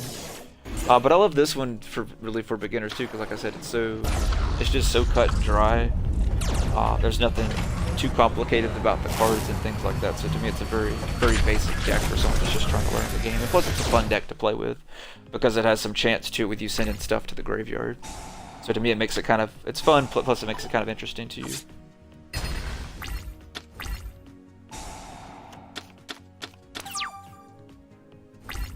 No, you're fine, man.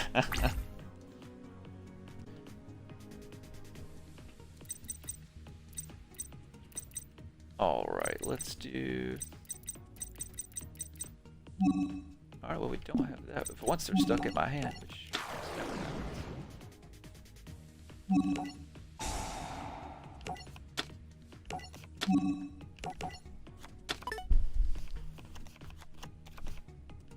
Alright, so we'll do that, and then we're going to get rid of the other one, guys, to pull back the other Judgment, and then we're going to go for the game.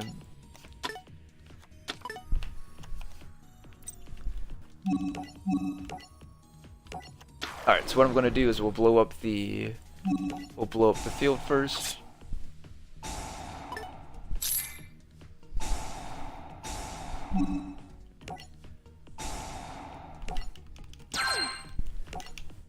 Do that so we can keep our Sanctuary. That's right, I already had to summon, so we'll do it. We'll go ahead and do it again, guys, because we're going for game. It's fine that we lose our Sanctuary, and then we'll bring out our other Judgment. Go into our battle phase, guys, and then we'll attack. That's one thing I love about Judgment. He's not a once per turn, so as long as you guys have 1,000 life points, you can keep paying it until you wipe out your opponent's, basically your opponent's tire board.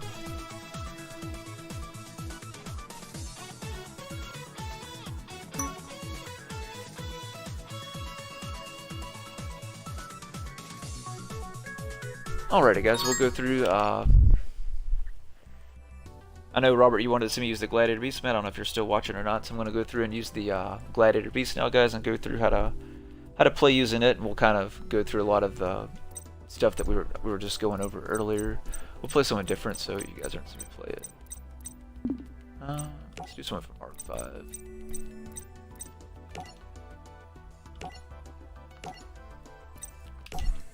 Alrighty.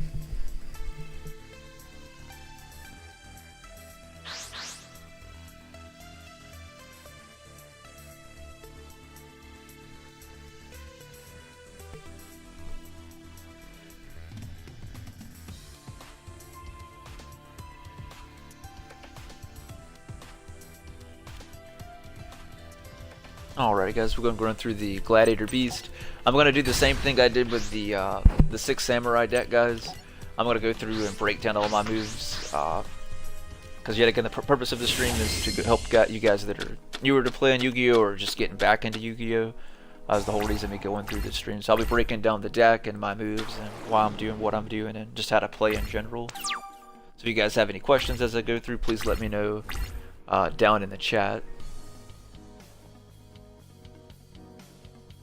Oh, gotcha. Yeah, it's my favorite deck, man. It's a really fun deck. So if you have any questions about them, definitely let me know.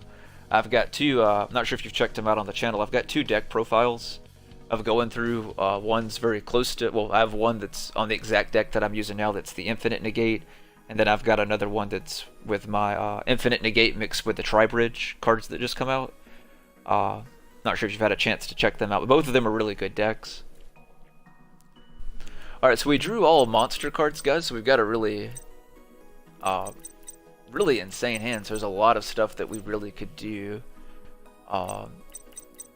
with the hand that we have. Let's see.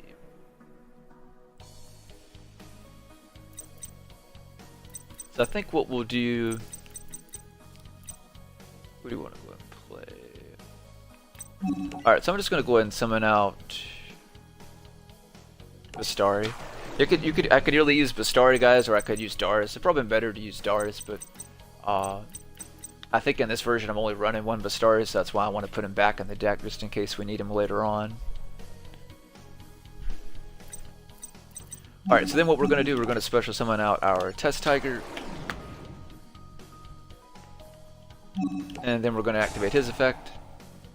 Now I could have done this several different ways. We could have link summoned into Test Panther, but we'll do that here in a little bit. I'll probably use this deck a few times, I guess, so I can go through and explain it. What I'm doing. Maybe I'll go first in one of them so you guys can see how to use the deck going first. So we're going to use Augustus effect, so when you special summon out, guys, I can special summon another Gladiator Beast from my hand and it gets its effect. So I'm going to bring out a good old Torix. Then a Torix effect is going to activate. I'm going to dump, like we normally do, a Vesperius from the deck to the graveyard. And then now what I can do, guys, is I can go into, we can go into good old Tame Editor.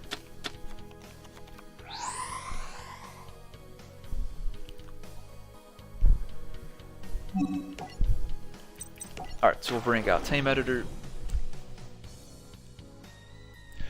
Now, we can activate Tame Editor's effects. We could do this a few different ways. If I wanted to bring out Gazaris, we could pop 2 cards. If I wanted to bring out Domitianus to negate 1 monster card effect and pick their attack target, we could do that. Or I could bring out Heraclinos.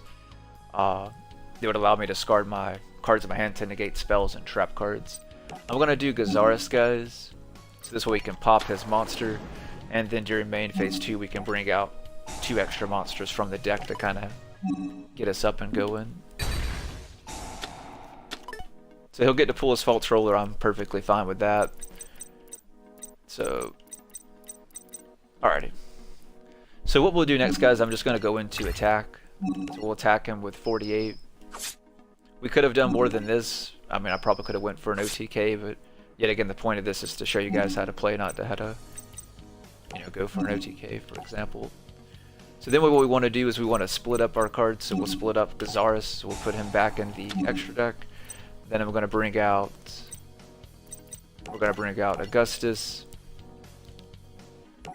We'll bring out Augustus, and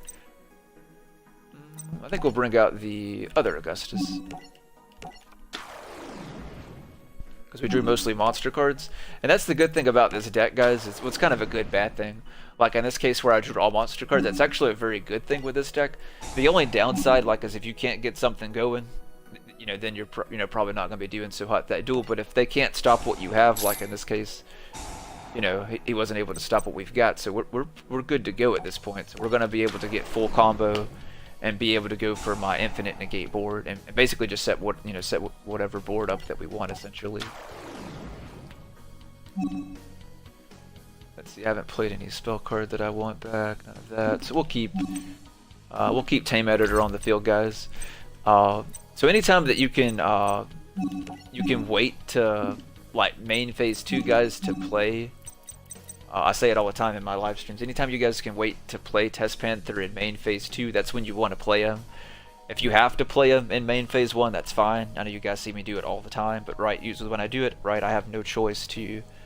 There was no other play for me, and that's fine. That's what he's there for too, which is why I use two of him. So one if I have to, right, if I'm forced to use him first turn, and then one for backup in case I need him for as a comeback card. Or maybe something I need to be able to combo, going into main phase 2 or something like that. So he's going to help us really combo off a lot here in main phase 2. So we're going to go directly for Test Panther. We're going to get rid of our Tame Editor and our Ondalt.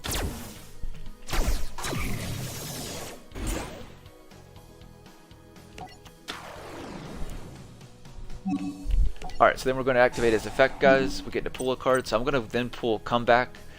Comeback is the deck's basically Monster Reborn.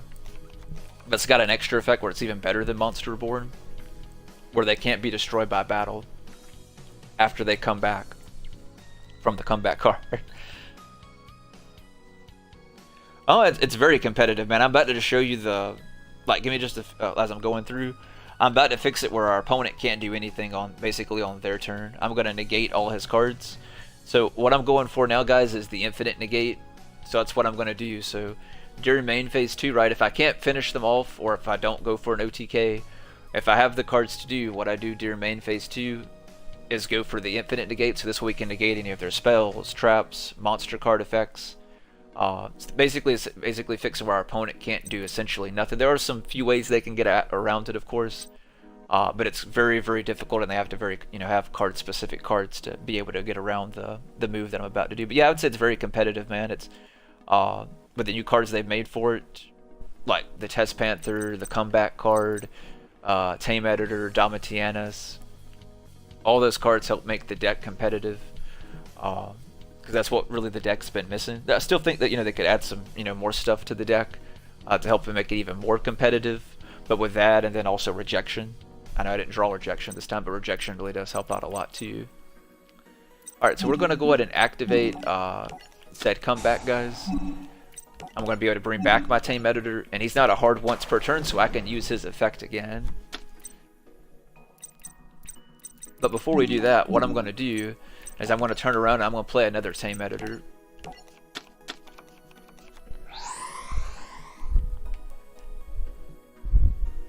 I should have played the other one, but that's fine. I don't really need to. So, alright, so then what we'll do here, guys, I'm going to activate the first Tame... well, I say this is really technically our second. So we've played 3 Tame Editors in this one turn, guys, so just kind of keep that in mind. I think the most I've ever played in a turn, I think, was 5 or 6. In one turn. I think that's the highest I had. I think it was 5, maybe 6, but definitely 5. It's rare that you're able to hit like 5 in a turn, but usually I'm always able to hit at least 2, if not close to 3 to 4 consistently on a turn, which is what makes the deck so OP. Alright, so then what we can do next is I'm going to go into... It really doesn't matter.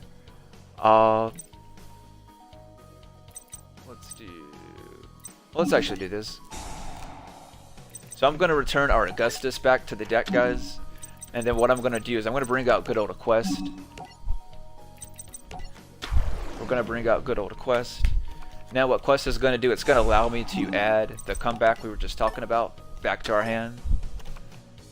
And then what I can do is then I can go into our Cross Sheet. I don't have to do this. I could have just left. I could have done everything with the board that I already had, guys, for the infinite negate. But I'm just showing you a different way that I could technically do this. So I'm really doing extra work, really, for no reason in a sense, other than just to show. I guess show a workaround in case you don't have the board that I had per se. All right. So then what I can do is I can activate Tame Editor's effect again. This time I'm going to play Gazaris. And it's very important that you put it, want to put it in the zone, so we want to use Cross Sheep's effect.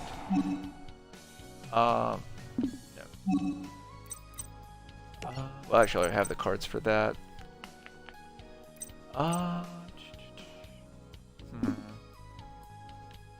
gonna make me do it either way. Let's see. Well, actually, I could do this to get out of it. That's true. So we'll bring him out, even though it's not technically a mistake. I just could do extra loops. That's unnecessary.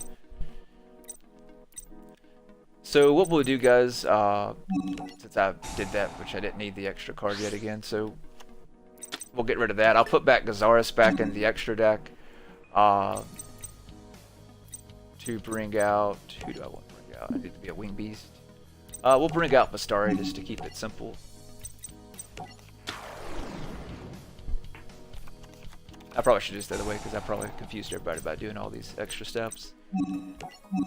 Alright, so let's go. We'll go into our Samorg next, guys. And then we'll use our Bastari.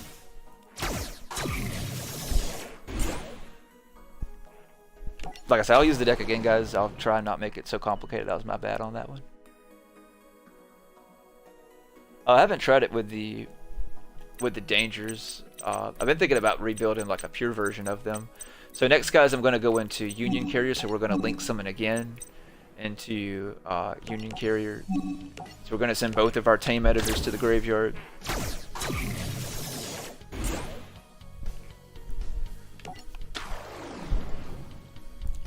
Alright, then we're going to activate Union Carrier's effect. Alright, we're going to bring out our Mist Valley Thunderbird. Now, if I wanted to, guys, I could play comeback. Usually I do, so in this case I will. So I can bring the tame editor, put it in defense. This way, if they go to attack, I can use Domitianus to slam it into it, or I could slam it into Union Carrier if I want to. But this way I can do that. You don't want to use this effect because it's going to fill up the board and keep you from doing your infinite negate, or the full infinite negate at least. So I'm just going to end my turn with what we have. Then Samorg's effect's going to activate. Then we're going to be able to play our Avian. And you want to make sure you put him in with these 3 arrows, guys, because it helps kind of protect from, you know, from Samorg's effect too. So he's extra better in that in one of the 3 arrow zones. Well, unfortunately, they didn't do anything. So, all right, so we'll go ahead and finish this one, guys. Since they didn't do anything, I was hoping they at least do something. Speaking of Dark Ruler no more. Alright, we'll go ahead and end this, guys, and we'll do another game, and I'll try not... I'll do it with less steps.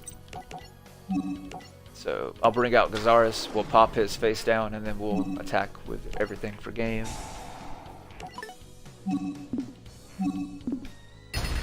What's also unique to you, just since I have it on the board, just to show you guys really quick. Let's do... Oh, that's right, he's in the graveyard, never mind. But if I still have Bastari in the deck, I could equip Bastari to one of our cards, and then use Bastari to go into, using one of our cards, Gladiator Beast in the field to go into a Gazaris. So that's a nice little extra move that I could do here, so I could have played double Gazaris. I could have even took Bastari and took Gazaris to make another Gazaris, and pop 2 more cards if I wanted to, for example. Let's go ahead and go for game though. Alright, I'll use it again, guys, and I'll try not make it as complicated. I did those extra steps that weren't really needed, which were my bad.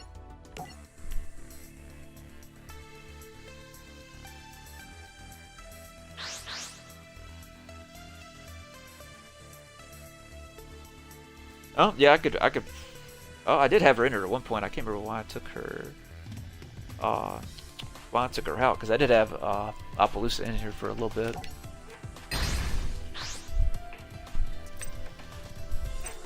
Let's see. Let's try and go first, guys. Let's see if I can get it, because usually I can do the infinite negate, go in first. It's not 100%, but it's, I would say, at least 70 or so percent. And this ain't gonna be one of those times because we drew a perfect go in second hand. So what I would probably do in this case, guys, with the hand that I drew is just risk it and pass. I wouldn't risk playing Bastari because we really need Bastari in our hand, and we really need all the cards that we have. We have a good hand, but we just need to be able to, you know, let them have something on the field so we can attack it.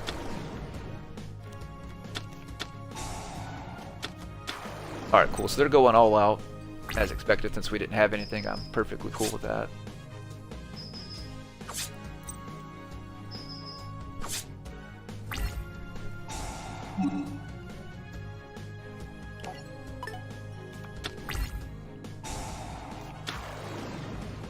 Alright, so we're fine with that. We've got, you know, right, we've got Dark Rule no more if needed. We've got our Raigeki. And we've got 1 day apiece. That's one reason I put that in here too, especially if you go first and you drew the hand that I did. Hopefully you draw that, and that kind of helps. Or if you attack into stuff, you don't have to worry about losing the taking damage. But, yo. Alrighty guys, so let's see what his virtual card does. Yeah, it didn't do anything. During either player's turn, you can target one face down monster. One face up, once per kill, change it to. So we could stop our stuff with that. So we could Dark Ruler no more him or Raigeki. What I'm gonna do is I'm actually gonna Dark Ruler no more him. They won't take damage, but we're gonna be able to get our combo off because I want to be able to special summon Vespers from our hand guys. So what I'm gonna do, we could just wipe the board with Raigeki if we wanted to and hit him with 15, but that makes no sense whatsoever. Plus it's a good extra backup card for us, so this makes a lot more sense. Plus I'm still gonna be able to wipe out their entire board. So we'll summon out our Bastari, we'll enter battle phase, and then what we're gonna do is we're gonna attack. We enter damage step, we get to play our Vespers. He'll get to special summon from our hand. And he's gonna give Bastari an extra 500 points. And then we'll be able to attack their other cards. And both will get their effects, guys, so then we can go into main phase 2 and activate both of their effects. So Bastari will go back into the deck. I'm going to bring out good old Augustus to play the Augustus in our hand. Let's see, is there anything else that I want from the...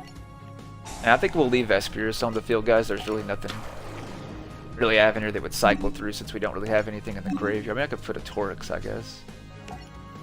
And I guess we'll cycle through and we'll do a Torix just to be on the safe side. Because at the end of the day, we don't have nothing in the graveyard. So we'll do this just to be on the safe side. We'll toss a Torix, and then we'll toss a Vespers in the graveyard.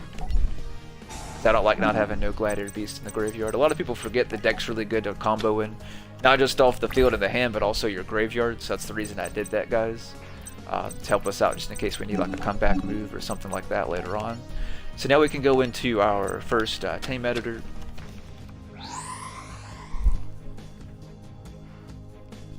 If you guys have not yet liked the stream, if you guys would like the stream, I greatly appreciate it.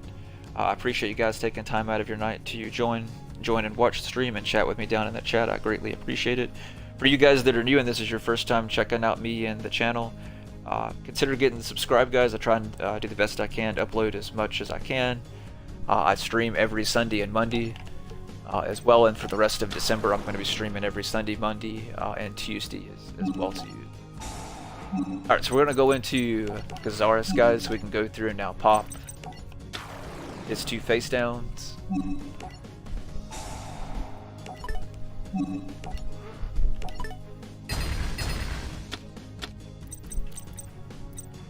Alrighty, so what we can do from here is I will go into, I could really just use that to go in. I think I will, so yeah, let's do that actually, because that's actually smarter. So I'm going to go into another tame editor, guys. We'll use Gazaris and Augustus. So I'm going to go into another tame editor, and then we're going to activate this tame editor's effect. We'll bring out good old Domitianus, so we get to pick their attack target and get a monster negate out of it as well too. And then what I can do from there, guys, now we can go through and link. So remember, when you link summon, you have to send the monsters from your field to the graveyard that meets the card requirements that you're trying to play. In this case, I'm trying to play our Test Panther that has to be played at least with 1 Gladiator Beast monster. You can play him with a token. I used to play him with a token in the other version I was running before this, but I don't no longer use a token to play him. And then when he's summoned out, I get to add a card, so I'm just going to pull Comeback and do like you guys saw me do before. I think I'm going to go ahead and do as well, guys, since we can't already play Dark Ruler no more. We're going to go ahead and play 1 day apiece. Okay, that really did kind of work out. That's fine. Sorry. In our hand, but... Alright, so we're going to bring back Tame Editor again.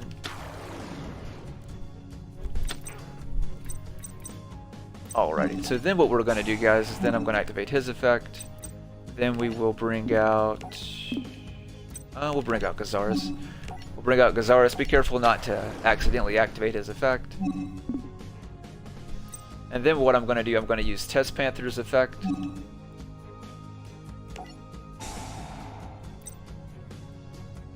Let's see.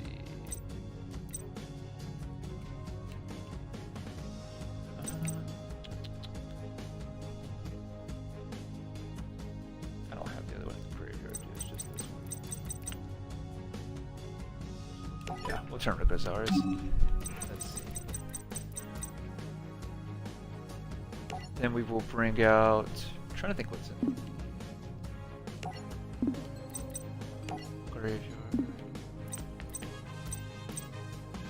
Else, I think just Vesperius, right? I think we just put Vesperius and I think maybe Augustus too, right?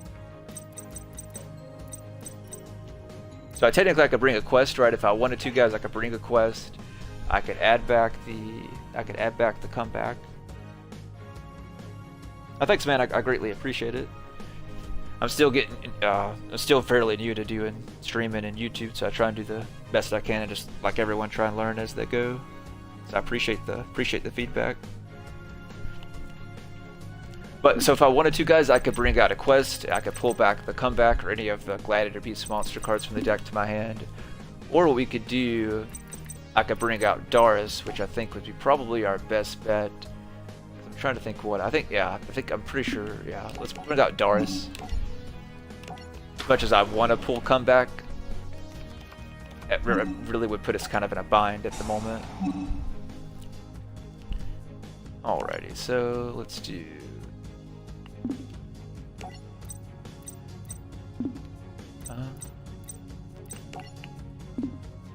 yeah, it's still gonna kind of mess me up. Oh no, wait, I actually can do... I think this one, because I'm gonna need a Beast Warrior.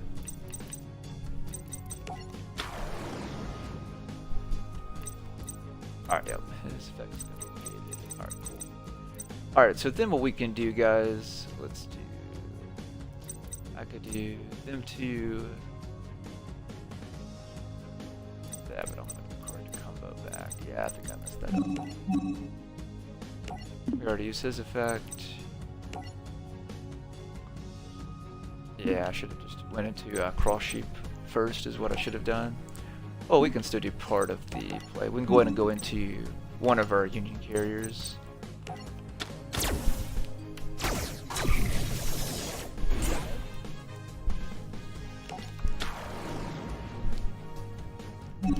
That's okay. We kind of messed that up a little bit. I had a feeling I did because I could tell something was kind of off earlier. Alright, put it on him, that's fine.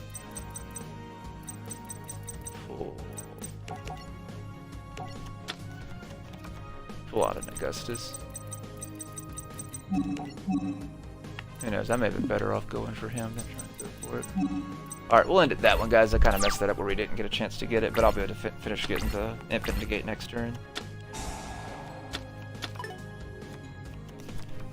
Either way, we're still good. We got one monster negate and we get to pick their attack target.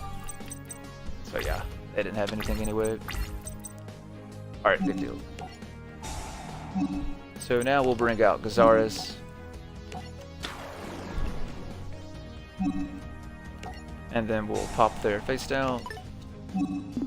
If you guys like, I can try and do some rank duels after this and see if we can get some people where I can, where it's kind of easier to see how more the deck works. I mean, I know, even more so than now, if that makes sense. Alright, let's do... yeah, let's do this. So we're going to use Test Panther, we'll return our Tame Editor, we'll bring out a quest.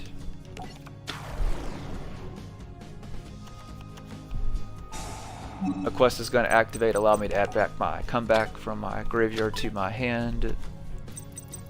Then I can go into our... yeah, we can go into our... oh wait. Yeah, yes, okay. I thought so. I just thought I was losing it for a second. So then we can go into what I should have done last time, guys, then go into our cross sheet.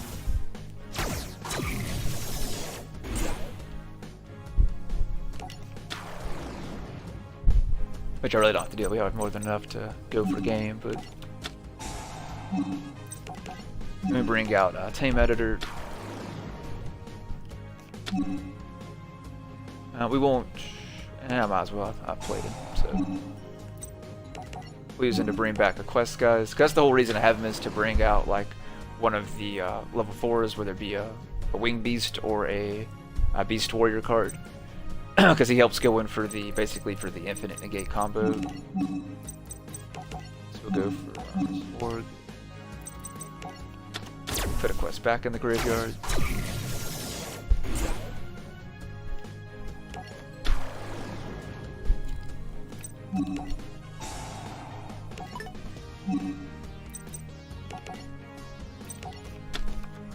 There we go. Got that out. And then essentially we can pretty much do what else we want from there. Let's see. We'll bring out another negate. I mean, since we're going for a game.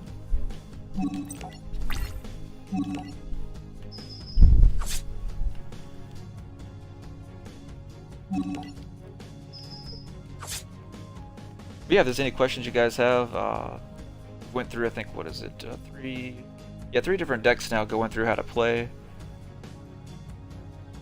Let me know, would you guys like me to do some more stuff as far as breaking down, whether playing through this deck or a few of the other deck.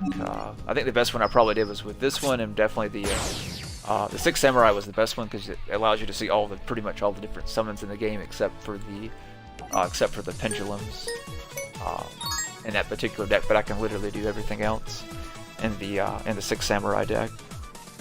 So would you guys like to see me doing some more stuff, breaking some things down, or would you guys like to kind of see me kind of implement it more of it, like playing through, see if we can get some ranked duels and us playing against some people, and me being able to break down my moves? The only downside with that is I'll only have 3-minute time limit for turns, but I'll use the Gladiator Beast deck, so I'll still be able to explain what I'm doing.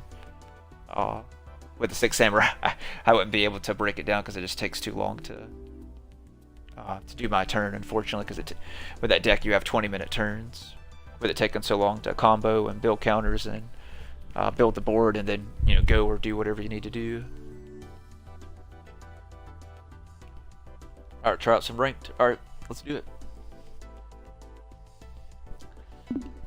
Alright, so let's see if we can get some people in ranked, guys. It's been kind of off these last few days, so we'll see how it goes. Alright, so we got someone pretty quickly, good deal. Alright, let's see, I think it's going to kick us out. Usually when it takes this long, it'll kick us back out. So we'll give it a moment and see if that's what happens. If so, yeah, that's what happens. So we'll go back and see if we can get them or someone else. And kick us out again, so we'll try again.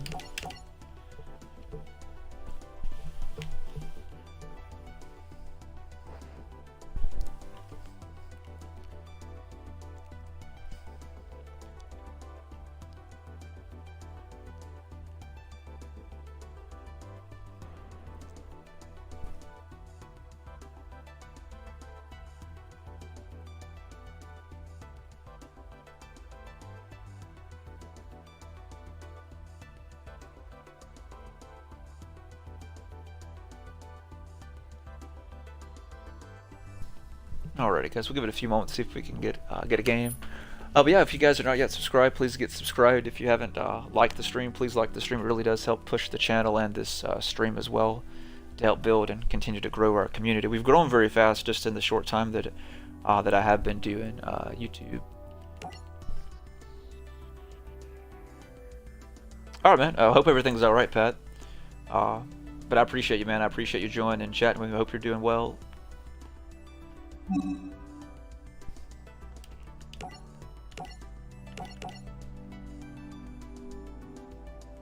Alright, man, I appreciate it, man. You get some good sleep, and I'll catch you tomorrow, Pat, and we'll play some games tomorrow night.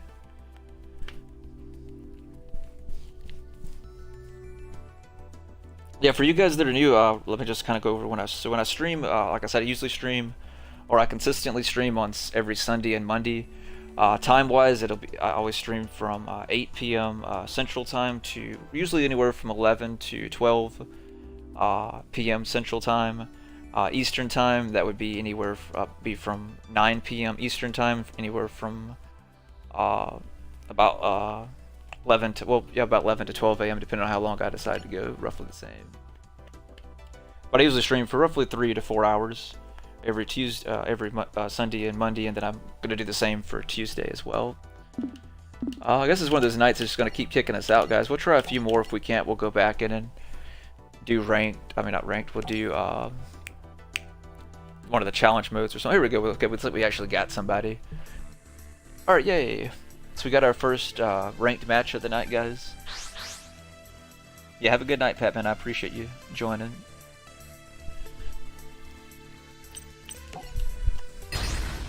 Alright, so they won, so they're going to see if they're going to let us go first or second. They're probably going to let us go first. Alright, so we're actually going second, so that works even more in our advantage. We can go really first or second with this deck, but at the end of the day, it's still a go in second deck. Alright, so not too bad of a hand, guys. So far, we haven't drawn rejection tonight.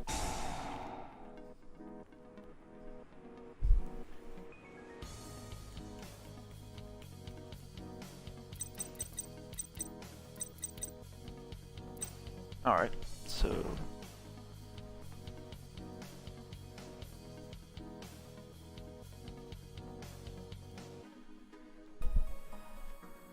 Alright, let's see. Let's take them a few moments, guys, to pick what cards they're picking. So, once they pick theirs, then we'll pick. Alright, Alright,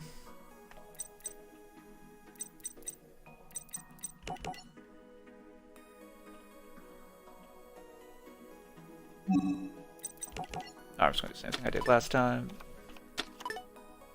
Alright, cool. We got that off. That helps us kind of combo off with succession, so that's fantastic. I'm cool with that. I think they're using... That was Unchained cards, wasn't it? Yeah, that's what it is. I'm trying to remember what their traps do.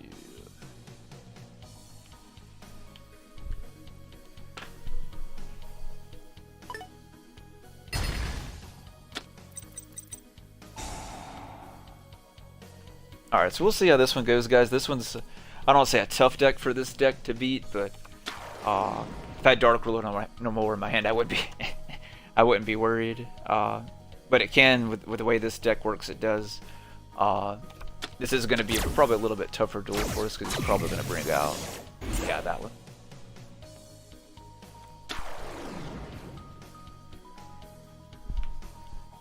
So what he can do is he can target one of our special summon monsters and basically he can link off of it and play the next one of the Unchained. Alright, so he got Succession as well already. Alright, we've got a pretty good solid hand, guys, so I think we'll be able to... Well, if I need to draw... There we go, perfect. Alright, so let's do this, guys. So we've actually got enough cards. We should be able to combo around him, I think. So that's what I'm going to attempt to do, is combo around, because this card really is going to disrupt our board. So we'll see what we can do. So I'm going to start with Unexpected Die to bring an Ondal from the deck and special summon it to our side of the field. So I'm going to try to play around with special summons to force him to use his effect, guys, then so we can... Alright, cool. He's going to go ahead and do that now. So that makes it easier for us.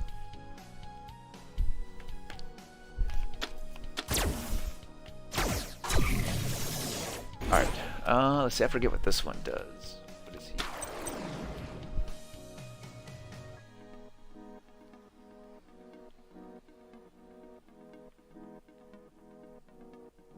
Alright, so same thing. You know what, I'm going to go ahead and use this again, guys. Because we've got all these extra extender pieces. We're going to go ahead and use them up. And we're going to bait out whatever he's got. Or attempt to, at least.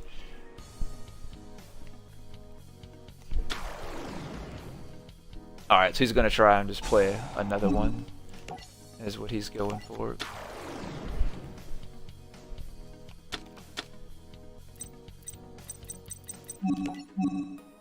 Alright, so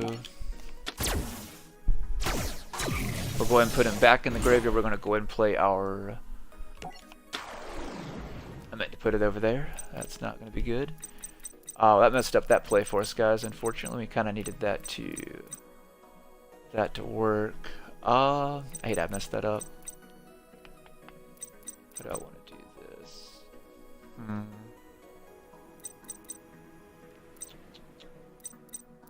Trying to think.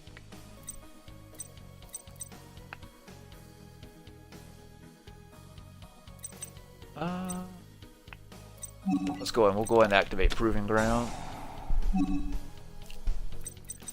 Then we'll go ahead and add a Torix.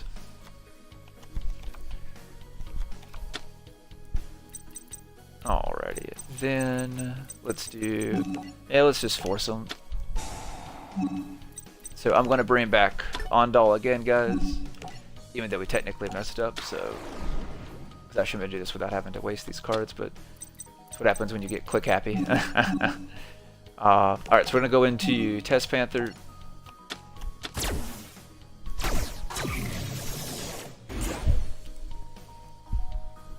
And make sure we put it over here. And then his effect's gonna activate. Let's see. I'm almost tempted to, because we haven't summoned yet. Yeah, that's right, we haven't summoned yet. So yeah, let's take that. I'm actually gonna take Vesperius for once. I may regret that, not picking the other, but alright, so then we're gonna summon Ondal, guys. Alright, then we're gonna activate his effect. Then we'll go ahead and bring out good old Augustus. His effect's gonna activate. Yeah, I kind of spent too much time doing all that other stuff.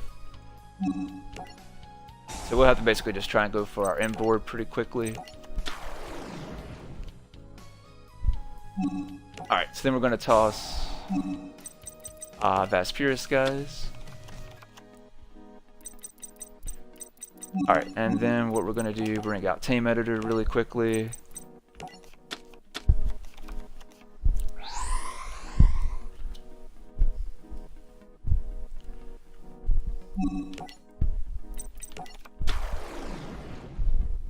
Alrighty. And then what we're going to do, I'm going to bring out Gazaris.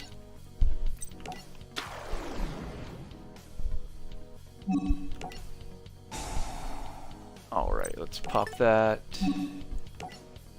And we'll pop that.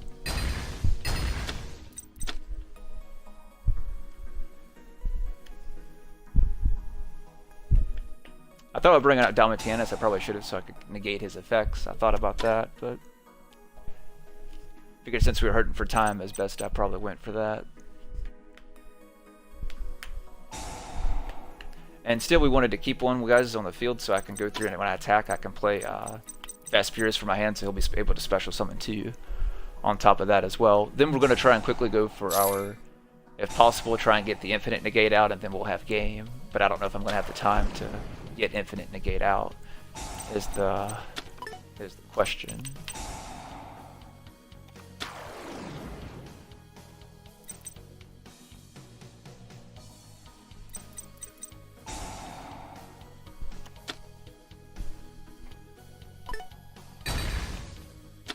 And that's not the card you should have destroyed.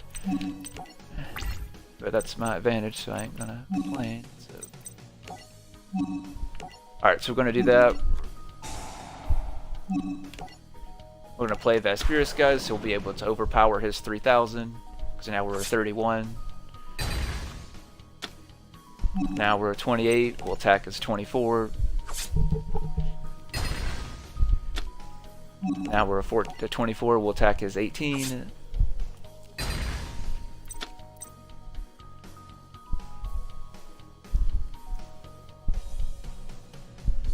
Yeah, we're not gonna have enough time to go for infinite negate, so I'm just gonna put up enough boards to enough stuff to kind of just keep him from doing much, guys. Since we're not gonna be able to have enough time to get infinite negate out, guys. We'll still hit him with the other 13. We'll return these two real quick. I don't remember what's in the graveyard or not. We're probably gonna have time to hit the stuff that I even want to hit. Let's see, we'll try and do it really quickly. As I said, the only thing that always gets me is barely the time and trying to explain things. We'll bring back the Vespyrus back to our hand, guys. Yeah.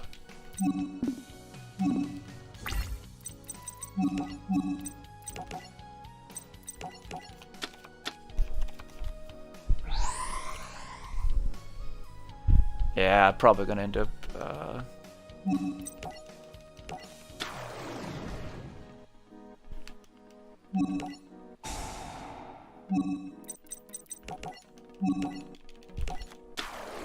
see if we can get it. Ooh, that was close. We could have done more, but we didn't have time, obviously. I could have got the infinite negate out, but we've got one monster negate and we can pick as attack target.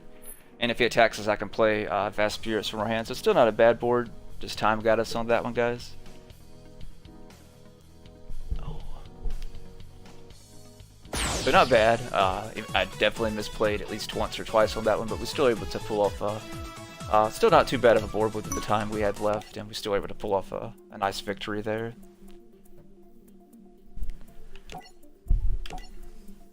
Alright, so we'll go in again, guys, see if we can get another one.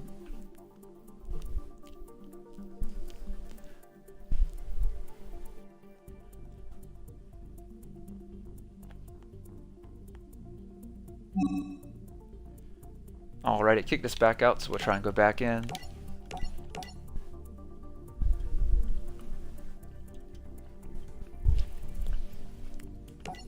Alright, I think this is, yeah, same dude we just played. But yeah, if we're not able to combo off that, that Unchained deck does hurt the Gladiator Beast a good bit, guys. Because you're not able to go through it, and it stops you essentially from comboing in your plays if you don't have your, you know, essentially luckily for me I had like, I don't say I had the perfect hand to get around it, but I had a solid enough hand that I could do, which was good, because with that accidentally me putting Link Spider in the wrong zone. So. Alright, so we got perfect. Okay, well, we drew two of these. That's the first time that's happened. Well, this is not a, this is a pretty good hand, guys. If I can draw rejection, we'll be good to go. If we can get rejection, or even rescue rabbit. That's really what. Either they drew a really good hand or a really bad one. We drew the perfect card we needed to. So that, I'm gonna go ahead and attempt to go for a game, guys. We'll see what happens. They may have, maybe they have a hand trap deck or something. There's no telling. We'll find out. So I'm gonna go ahead and bring out Ondal, guys, and then rejection is gonna trigger.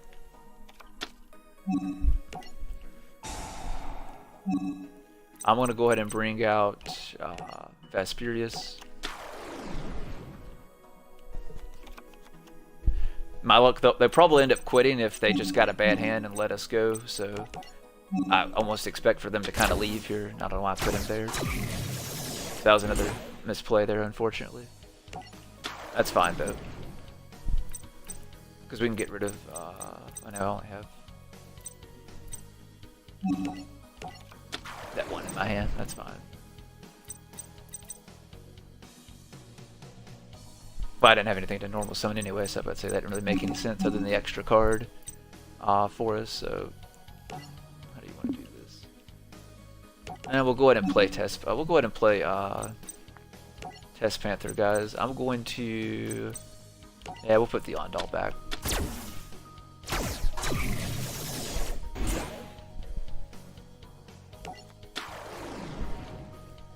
Yeah, I just forgot about that. I mean, I just noticed that. That was the only card I had. Usually you would want an extra card where you can do an extra normal summon, so even though I did make that mistake, it's technically not a mistake.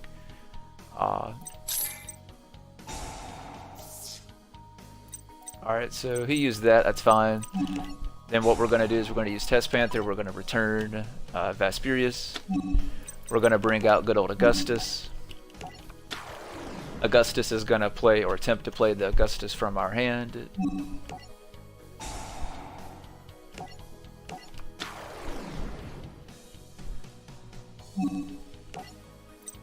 Alright. Alright, and then what we will do, guys, we'll go into this. He negated that, so I can't do any other combos. I think we'll risk it and go Gazar so I can get some extra moves going. Yeah, because that's all I got in the graveyard. So that's what we'll do, guys. We'll take a... I probably should, but I'm going to risk it and play Gazaris. Because that's getting those double Dark Ruler no mores. We want to make sure we get some extra cards in our hand and get some board going. So we'll see if they have anything. If they do, we probably probably end up hurting us a good bit. But if not, we should have game. You always, when you do stuff like this too, playing this deck, guys, when they're open like this, you always want to attack with like with Gazaris or whatever you have that's going to special summon the most Gladiator Beast back first, or which one's the most important for you to return to the deck and get the effect off of. So that's why you saw me attack with Gazaris first, just to make sure in case he did have something, we're good to go. Oh, Thunder Dry, I did not see that coming.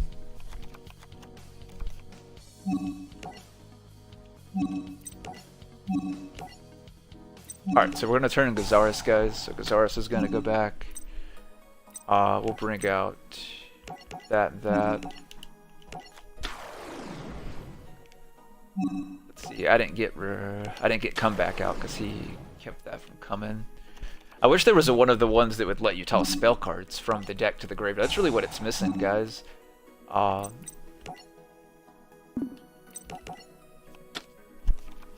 That's really what I need, is one of the monsters that'll toss a spell or trap card from the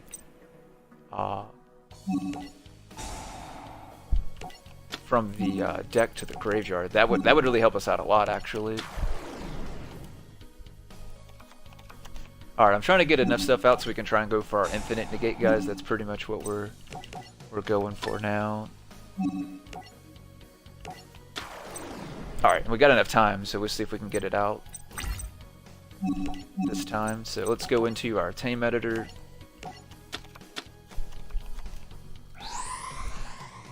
Let's see. Yeah, I've already got enough cards to get it out, so.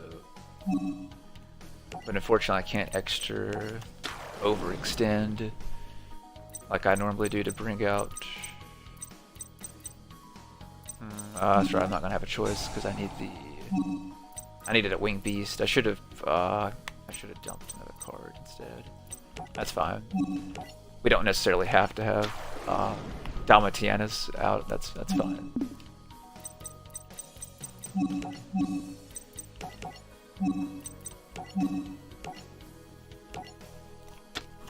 Alright, so we got the first part out of our infinite negate. Now we're gonna go for our second part, guys.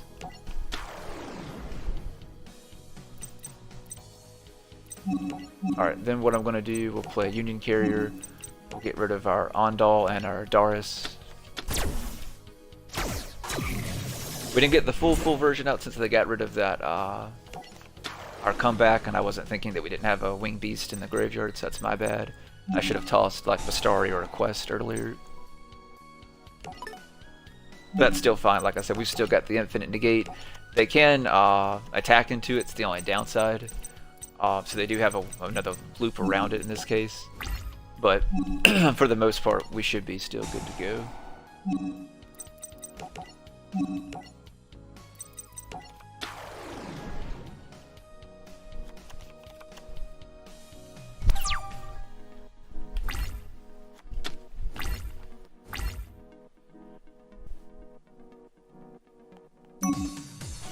Alright, well, I guess they left as soon as they noticed what I could do with the infinite negate. They backed out. I hate when that happens, though, guys. I mean, when you know you're going to like something like that, the board that you can't overcome. Usually, I just do what I can do, or just end my turn and let them, finish me off and things like that. I don't know. I don't understand why some of the others back out, if that makes sense. I mean, at the end of the day, right? Someone's going to win, someone's going to lose, and with this game, it's more of a learning game, right? Even though you lost, that's fine. You guys will, see me lose a good bit from time to time too. But as long as right, you're learning from your mistakes, you're running from your misplays, running from, learning from the opponent's deck, the different type of decks that you're playing against, and the combos that they did. It's going to make you a better player overall. So I mean, it's losing comes with with playing. So I just don't get why people do that. That's just my opinion. So we'll use the Gladiator Beast again. Again, guys, I'll use something else here in a little bit. He's probably using a hero deck. I don't see too many of them in ranked as much as I used to.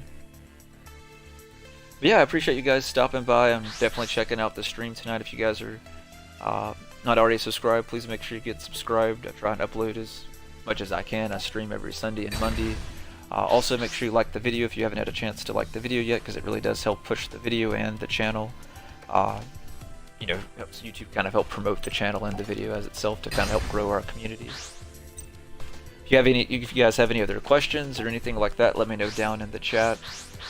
If you guys would like to see me go back to campaign and break down how to play some more, I went to kind of do rank, since a lot of people just kind of wanted to see me go through rank to kind of learn how to play a little bit more and to see the Gladiator Beast deck. So that's why I've been doing ranked kind of back to back. Alright guys, so let's do... Alright, so we're going to go ahead and activate this Proving Ground. It really doesn't matter what card I pick, but I've got a feeling they're probably going to negate it. Yep, okay.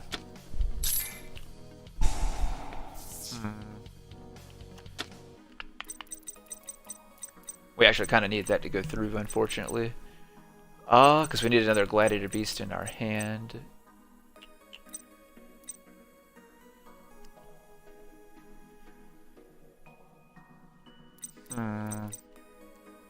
Trying to think of, I guess we'll probably have to do this, I guess.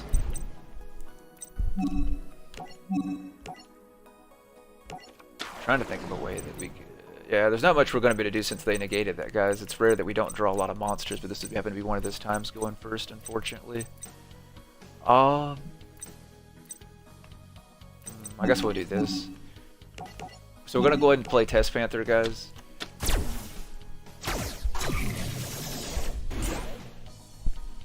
Let's see. My luck, they are using a Elemental Hero deck, and we've got a really weak hand to go against that deck. Especially with them going second. Let's see. We already summoned.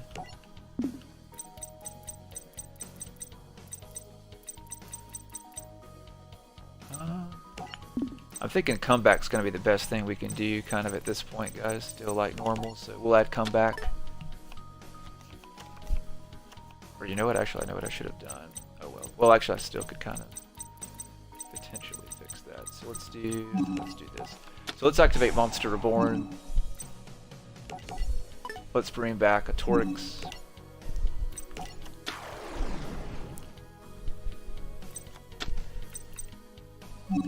Alright, so then we'll activate Panther's effect. We're going to return a Torix to the deck, guys.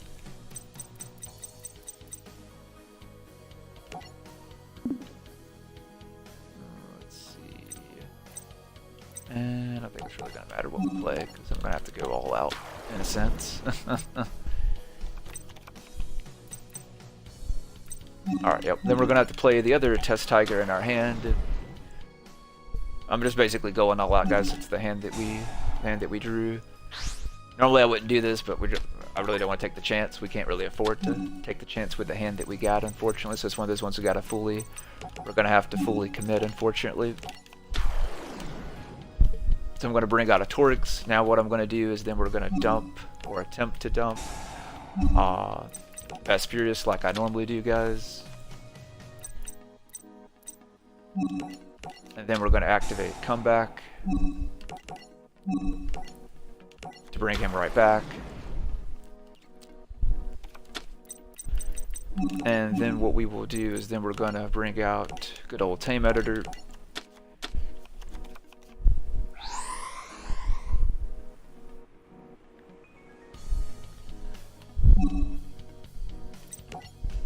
Alrighty.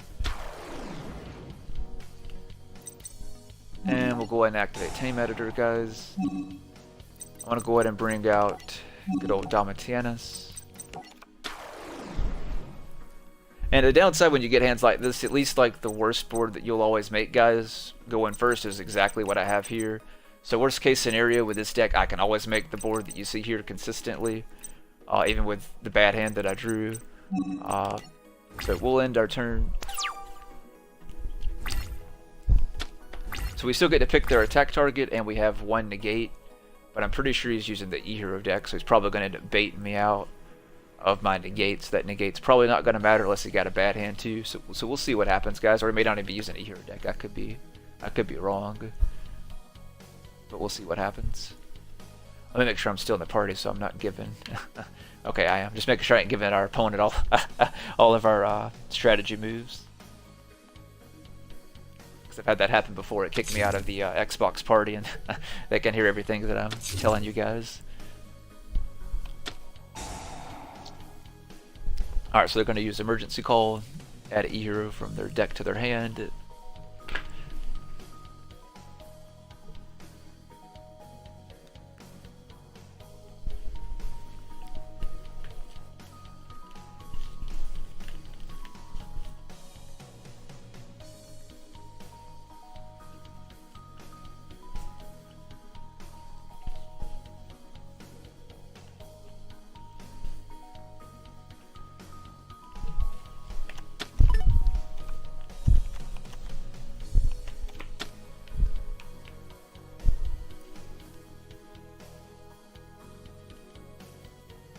Alright, they got two face downs. More than likely one of them is probably a mass change.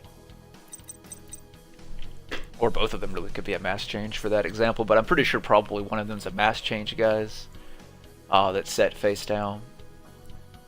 A lot of the times if they don't activate it on their turn, which they probably will, if not they'll set it so they can use it on your turn. Let's see. I'm gonna risk it, even though I know I probably shouldn't. I don't know if I should. See, here's the thing: is like if I didn't even press anything. Because if I negate it, that's the only effect I negate. But if he plays the big one, he'll end up destroying my card. So I think I'm gonna risk it, guys, and let him do his combo. Because we can stop his combo as long as he gets full in. So I'm gonna let him do his thing, and we'll risk. We'll just kind of risk it, I guess, is what I'm trying to say. So we'll let them do their thing.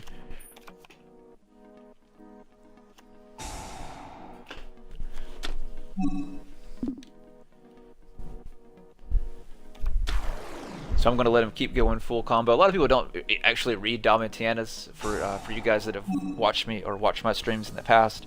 Well, a lot of people end up tacking right into him. So we'll see if that's what happens with this duel, because I'm not going to use it. I think I'm just going to wait. Unless I don't have a choice and I have to negate something. But I'm pretty sure I already know exactly what he's going for, and we should be fine depending on what his face downs are. Like I said, I'm pretty sure one of them is a mass change, if not both.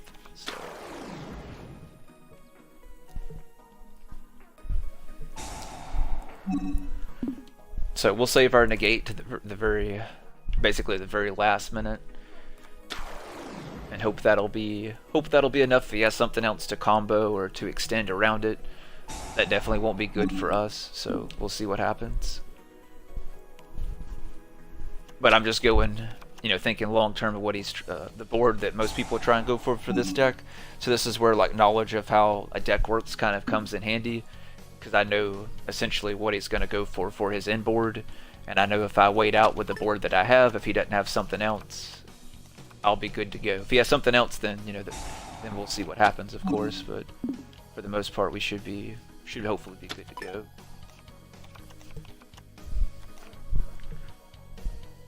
All right, so we got his Dark Calling.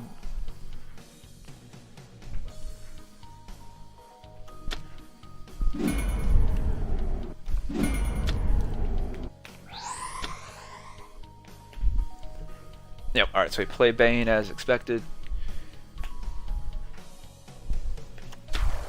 So he's going to go through and use his effect, I'm pretty sure.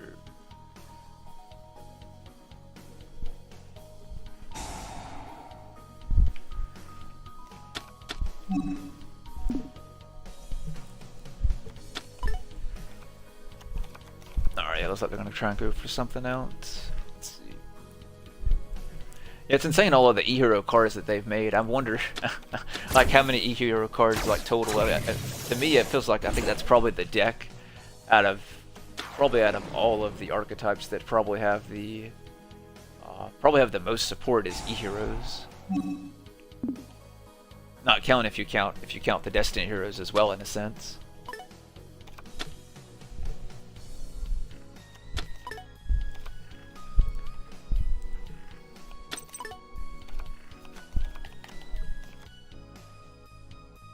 Yeah, I don't think this one's going to go too good for us, guys. Alright, so we're going to activate Dalmatianus. His card won't be destroyed, but it still should let me at least negate his effect, so he doesn't completely destroy us. But unfortunately, that's our one negate, so anything else he does, like we talked about before, to combo around us or anything like that, that's where that part now is going to come into play. It looks like he can do that.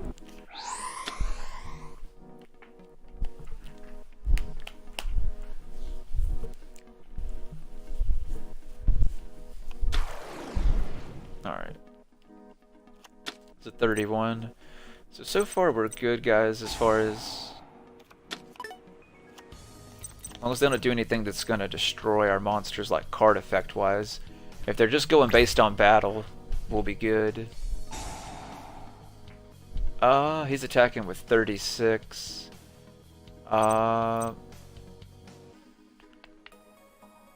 going to have him hit our Test Panther. One. Oh wow, he ran out of time. Oh wow. I was wondering what was going on. Wow. That's the only thing bad about decks like that too, guys, is they're too time based. So when you want to do these, when you're doing these ranked matches online, unless you're creating a custom match like me and Pat usually do towards the end of the night, we'll do that tomorrow with Pat like normal. But that's why me and Pat usually bump it up to at least 5 minutes to try and keep stuff like that from happening, because a lot of decks these days take more than 3 minutes, and that's the only thing that person didn't think of or wasn't thinking about, is the long it was going to take them to go through and combo through. So they ended up running out of time. So they would have been able to wipe out our, a good bit of our board. So that was a pretty close one.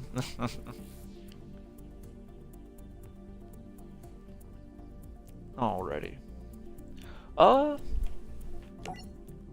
Let's see. I think we'll use the Gladiator Beast, I think, one more time, and then we'll use something else, guys.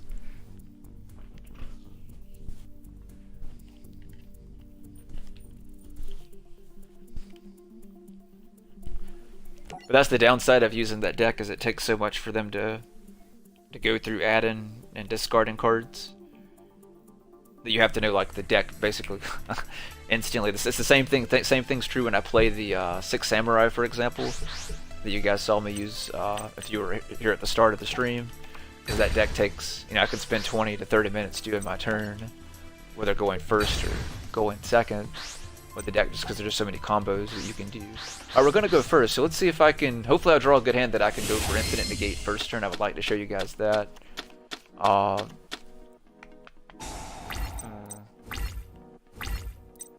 Alright, we got that and that, so let's do, we might be able to do that, so alright, let's go ahead and activate Unexpected Dive. I'm gonna try and thin out the deck a little bit, guys, and then we'll try and go for something. Let's see.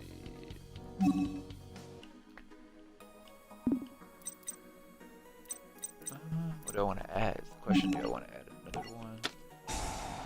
Wouldn't really make sense. Whatever I do, it gets to bring the other one back. So I think what we will do, guys, because we don't know what we're playing against, I think we'll do just good old Bastari. And then let's go ahead, we're going to go ahead and use 1 day apiece. Hey, alright, we drew a Test Tiger out of that. That's fantastic. Let's see. How do we want to do this? I'm still gonna go ahead and do this.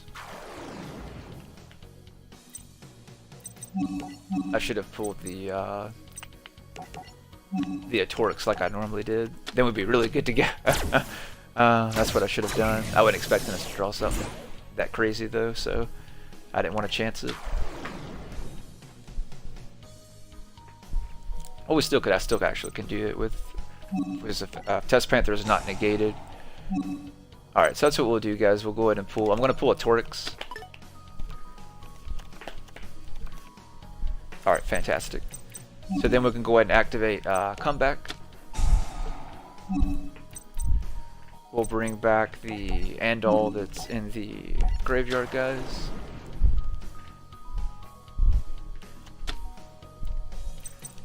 Alrighty, and then we're going to use Test Panther's effect. We're going to return Andal back to the deck.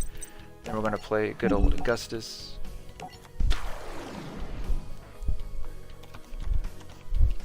Then we're going to use Augustus effect to bring out good old Torix. And then we will get to toss another card. Alright, so we've already got that. We're going to toss Fast Furious. Alright, then we're going to bring out good old Tame Editor.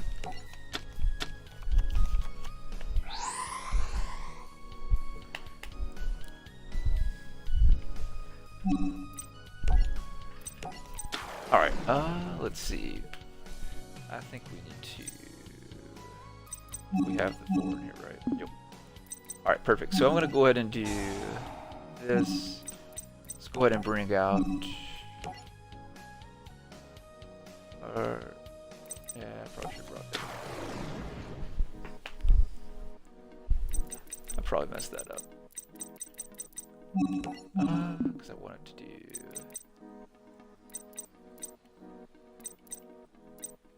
yeah, I messed that up. Do that way I could send them both and play Comeback. Yeah, I guess so. Why not?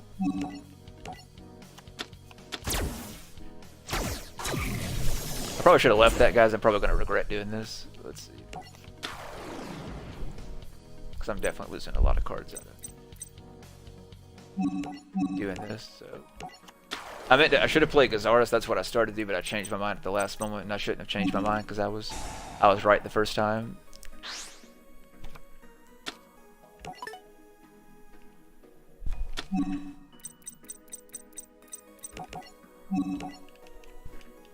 Alright, well, I should still have time to get out Infinite Negate. So this may still work out in our favor if they don't negate this. Because we can come back. Perfect. Alright, so we should have enough time, guys. I think I'll still be able to pull this off. Nope, not yet. Nope. I need to play this.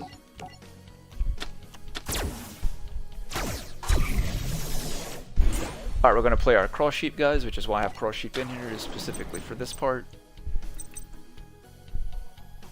Alright, then we're going to activate Comeback. Alright, we're going to put him in defense. This will be the last time that we play Tame Editor this turn. And then Cross Sheep's effect will activate. We'll get to bring back a card. Should have probably brought back... Alright, so then that. We're going to go into this. Into that.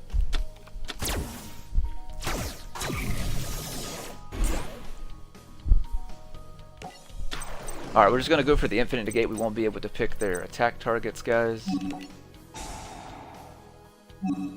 But... probably should have just went with Domitianus, because we're probably going to cut it very close for time. Very, very close for time. Yeah, I don't think we're going to have enough time to pull this off, guys. I should have just left the board the way it was. Yeah, I ain't going to probably have enough time to pull this off, unfortunately.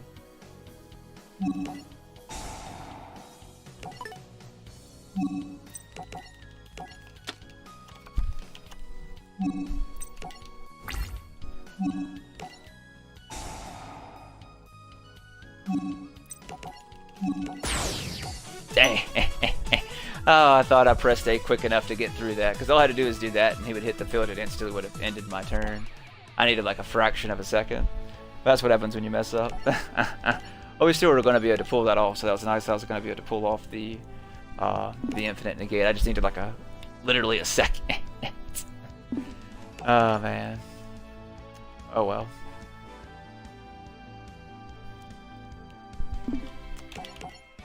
Alright, we'll use something else. Let's use the Light Swarm for a little bit. Let's see what we can do with it tonight. But yeah, I appreciate you guys chilling out with me tonight and watching the stream and asking the questions and all that good stuff.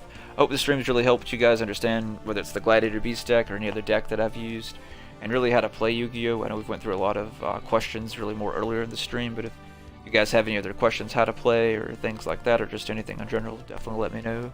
I'll be on again tomorrow, so if you guys, if you can't think of anything tonight and you want to definitely come chill out tomorrow and, watch the stream and ask questions or just kind of chilling, watch us go through and do some more tips and tricks and try and do some ranked matches, you're definitely welcome to join as always.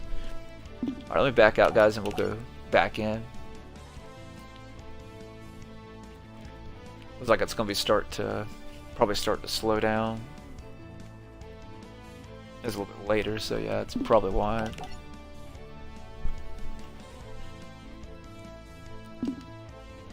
Alright. We'll try it this way. If I can't get anyone, I'll try and create a match and see if we can get someone, guys.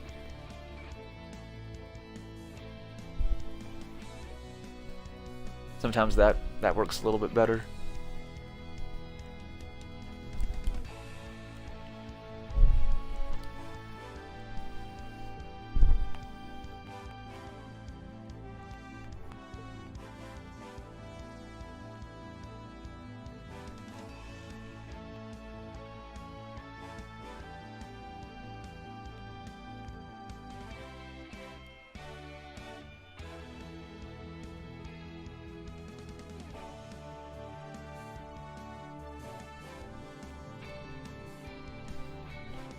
Alright, yeah, guys. Let's go. We'll try and create a match and see if we can get somebody.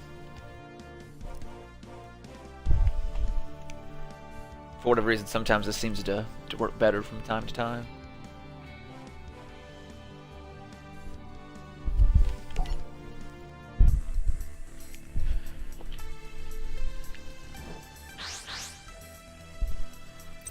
Alright.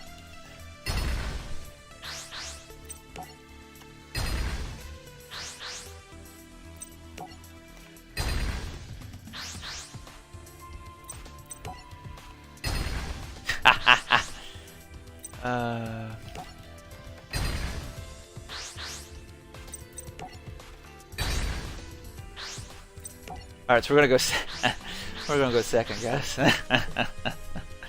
Oh, that's too funny.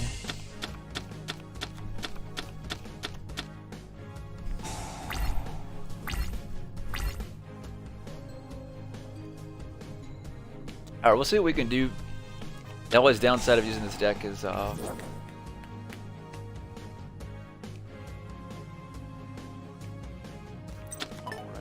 it's this deck. Okay. Alright, well I know exactly what we're playing against at least. So that's the bright side. So it's kind of like to me it's like kind of like a Chaz deck, so it's based around the ABCs, and also around if he's using the version with the Ojamas as well. I guess we'll see here in a second, but he probably is. I was using the gadgets, so he may be using gadgets instead of the Ojamas. Let's see. But yeah, once we can get the deck going, guys, we'll be fine. Usually the first turn or two, depending on the cards we draw, could be kind of slowish. We got a Solar Recharge, so that definitely helps out. And depending on whatever cards we hit / draw, that'll help us out a lot as well too. So.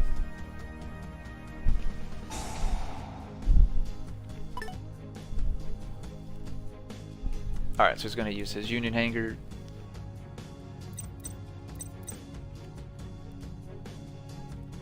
But yeah, we definitely want to make sure we stop them from getting their ABC dragon out. Because the cards that we got right now, that won't be too good for us. So we want to try and stop that from happening, or we want to try and end this before it gets to that point.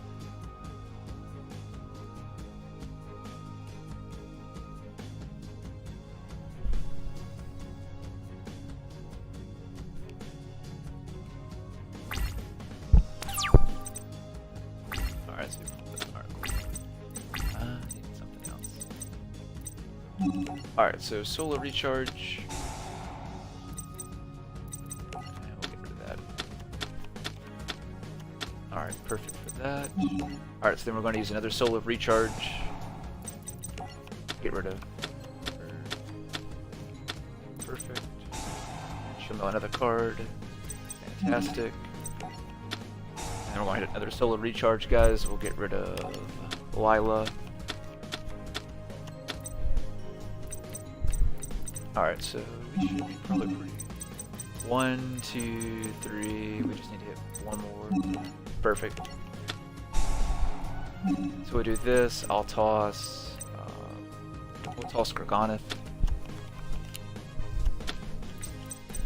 Alright, then we're going to summon out good old Judgment, guys. Then we're going to activate Judgment's effect to blow up the entire field. Alright, I'll pay 1,000 again. Once he gets done with his effect, and we'll wipe the board again.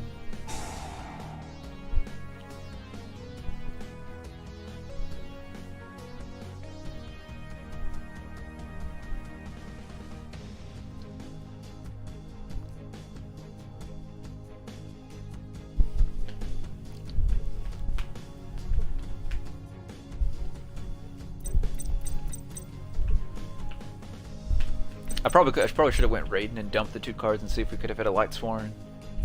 I could have done that as well too. That would have been an option. I'm hoping when I play him in a second, we'll dump another Judgment so we can play another Judgment. That's what I'm really hoping.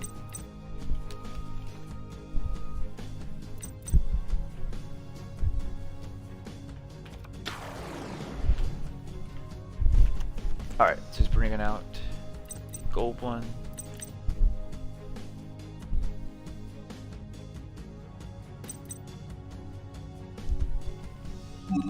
Alright, so we're going to use Judgment again.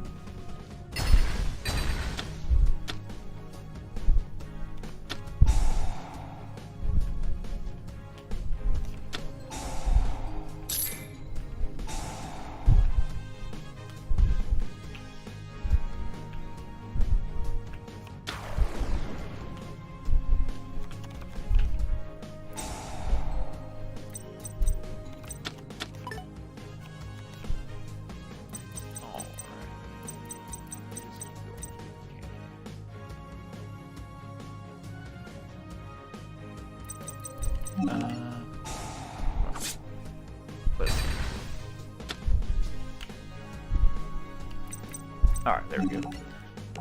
Alright, so we're going to try and mill 2 cards, guys, and see if we can hit. Hopefully a Wolf would be nice. Or a Judgment. Perfect.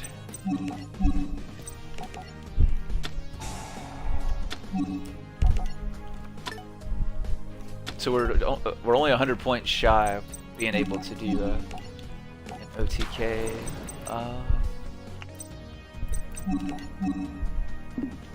And that's not going to give us enough. What would that be?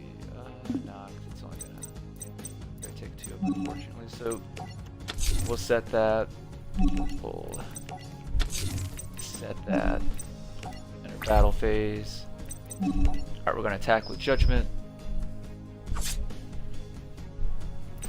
Attack with another Judgment. And then we'll attack with Raiden. Alright, and we'll have to end our turn, guys. Then we will dump the 10 cards from the deck. We should hit a Wolf. There we go.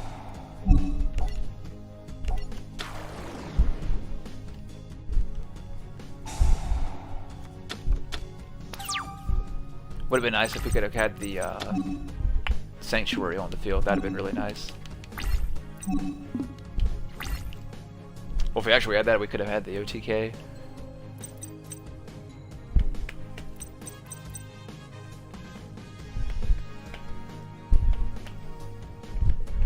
Alright, let's see what they do. They should be able to play their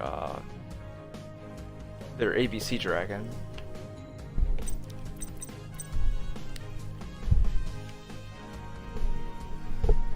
And I can recycle our Judgments. So we're good on that. Whether Judgment stays or doesn't stay, I'll be able to bring one of them back. I probably should have linked off. That's probably what I should have done to add an extra one back, just to be on the safe side. We'll see if I end up regretting that or not, but I think we'll be fine. If anything, I can still do that my turn and slam into something if needed. So.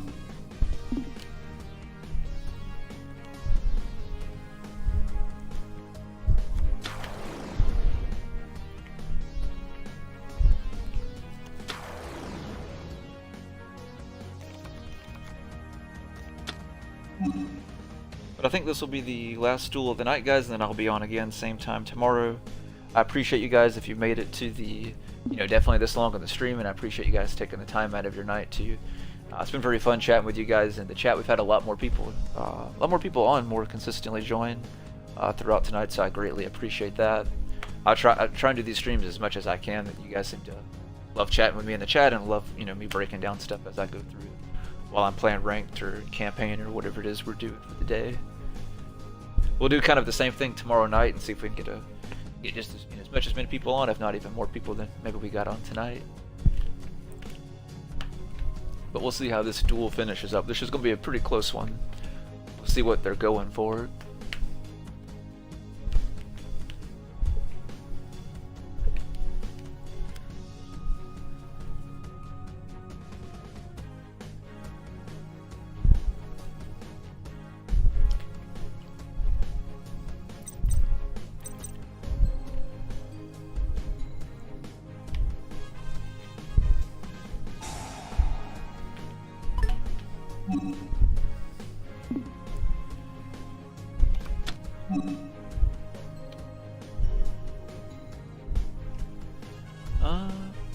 Yeah.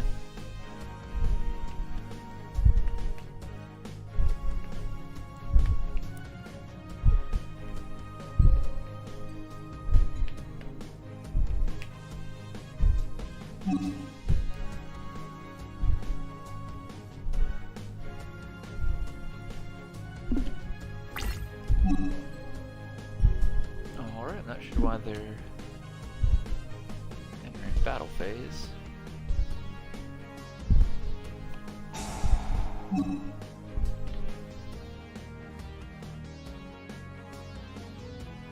Okay. Would have been interesting if I had honest.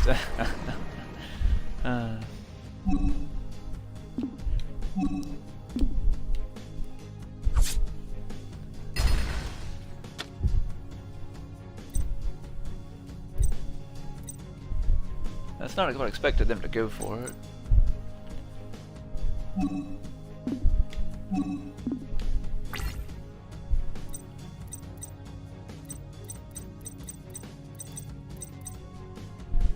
Alright, well, if that's all they have, guys, that'll be game. I can use Judgment, or I can bring back Garoth, and he's gonna be, at least 4 to 5 grand, and he does damage and defense. Alright, so I guess they just decided to surrender. That was a good game. That was a very interesting deck, though. I guess they're using the. I think that's the first time I've seen someone use the gadgets. I've thought about trying that with the gadgets. I played a person the other day that was using the Ojama version. That was pretty cool. Well, that's gonna do it for this stream, guys. If you guys, I'll be on the same time tomorrow night from 8 p.m. Central Time to 11 p.m. Central Time, Eastern Time. That would be 9 p.m. Eastern. To 12 a.m. Eastern Time for tomorrow. If you guys want to watch, I'll go over how to play Yu-Gi-Oh! Or any questions you guys have like we did in tonight's stream. But hope you guys found the stream very helpful. If you guys have not yet subscribed, consider to subscribe to the channel. My YouTube channel specifically focuses on helping you get better at Yu-Gi-Oh! And really helping beginners, or if you're just getting back into the game and things like that. I'm also doing a giveaway. Once we hit 500 subscribers, I'm giving away three sealed booster boxes, whatever booster box is out the time that we hit 500 subs here on the channel. We're getting closer and closer to each day to getting towards that 500. But that'll do it for this stream. I appreciate you guys taking the time out of your night to watch the stream, and I'll catch you guys in tomorrow's stream. You guys have a good night.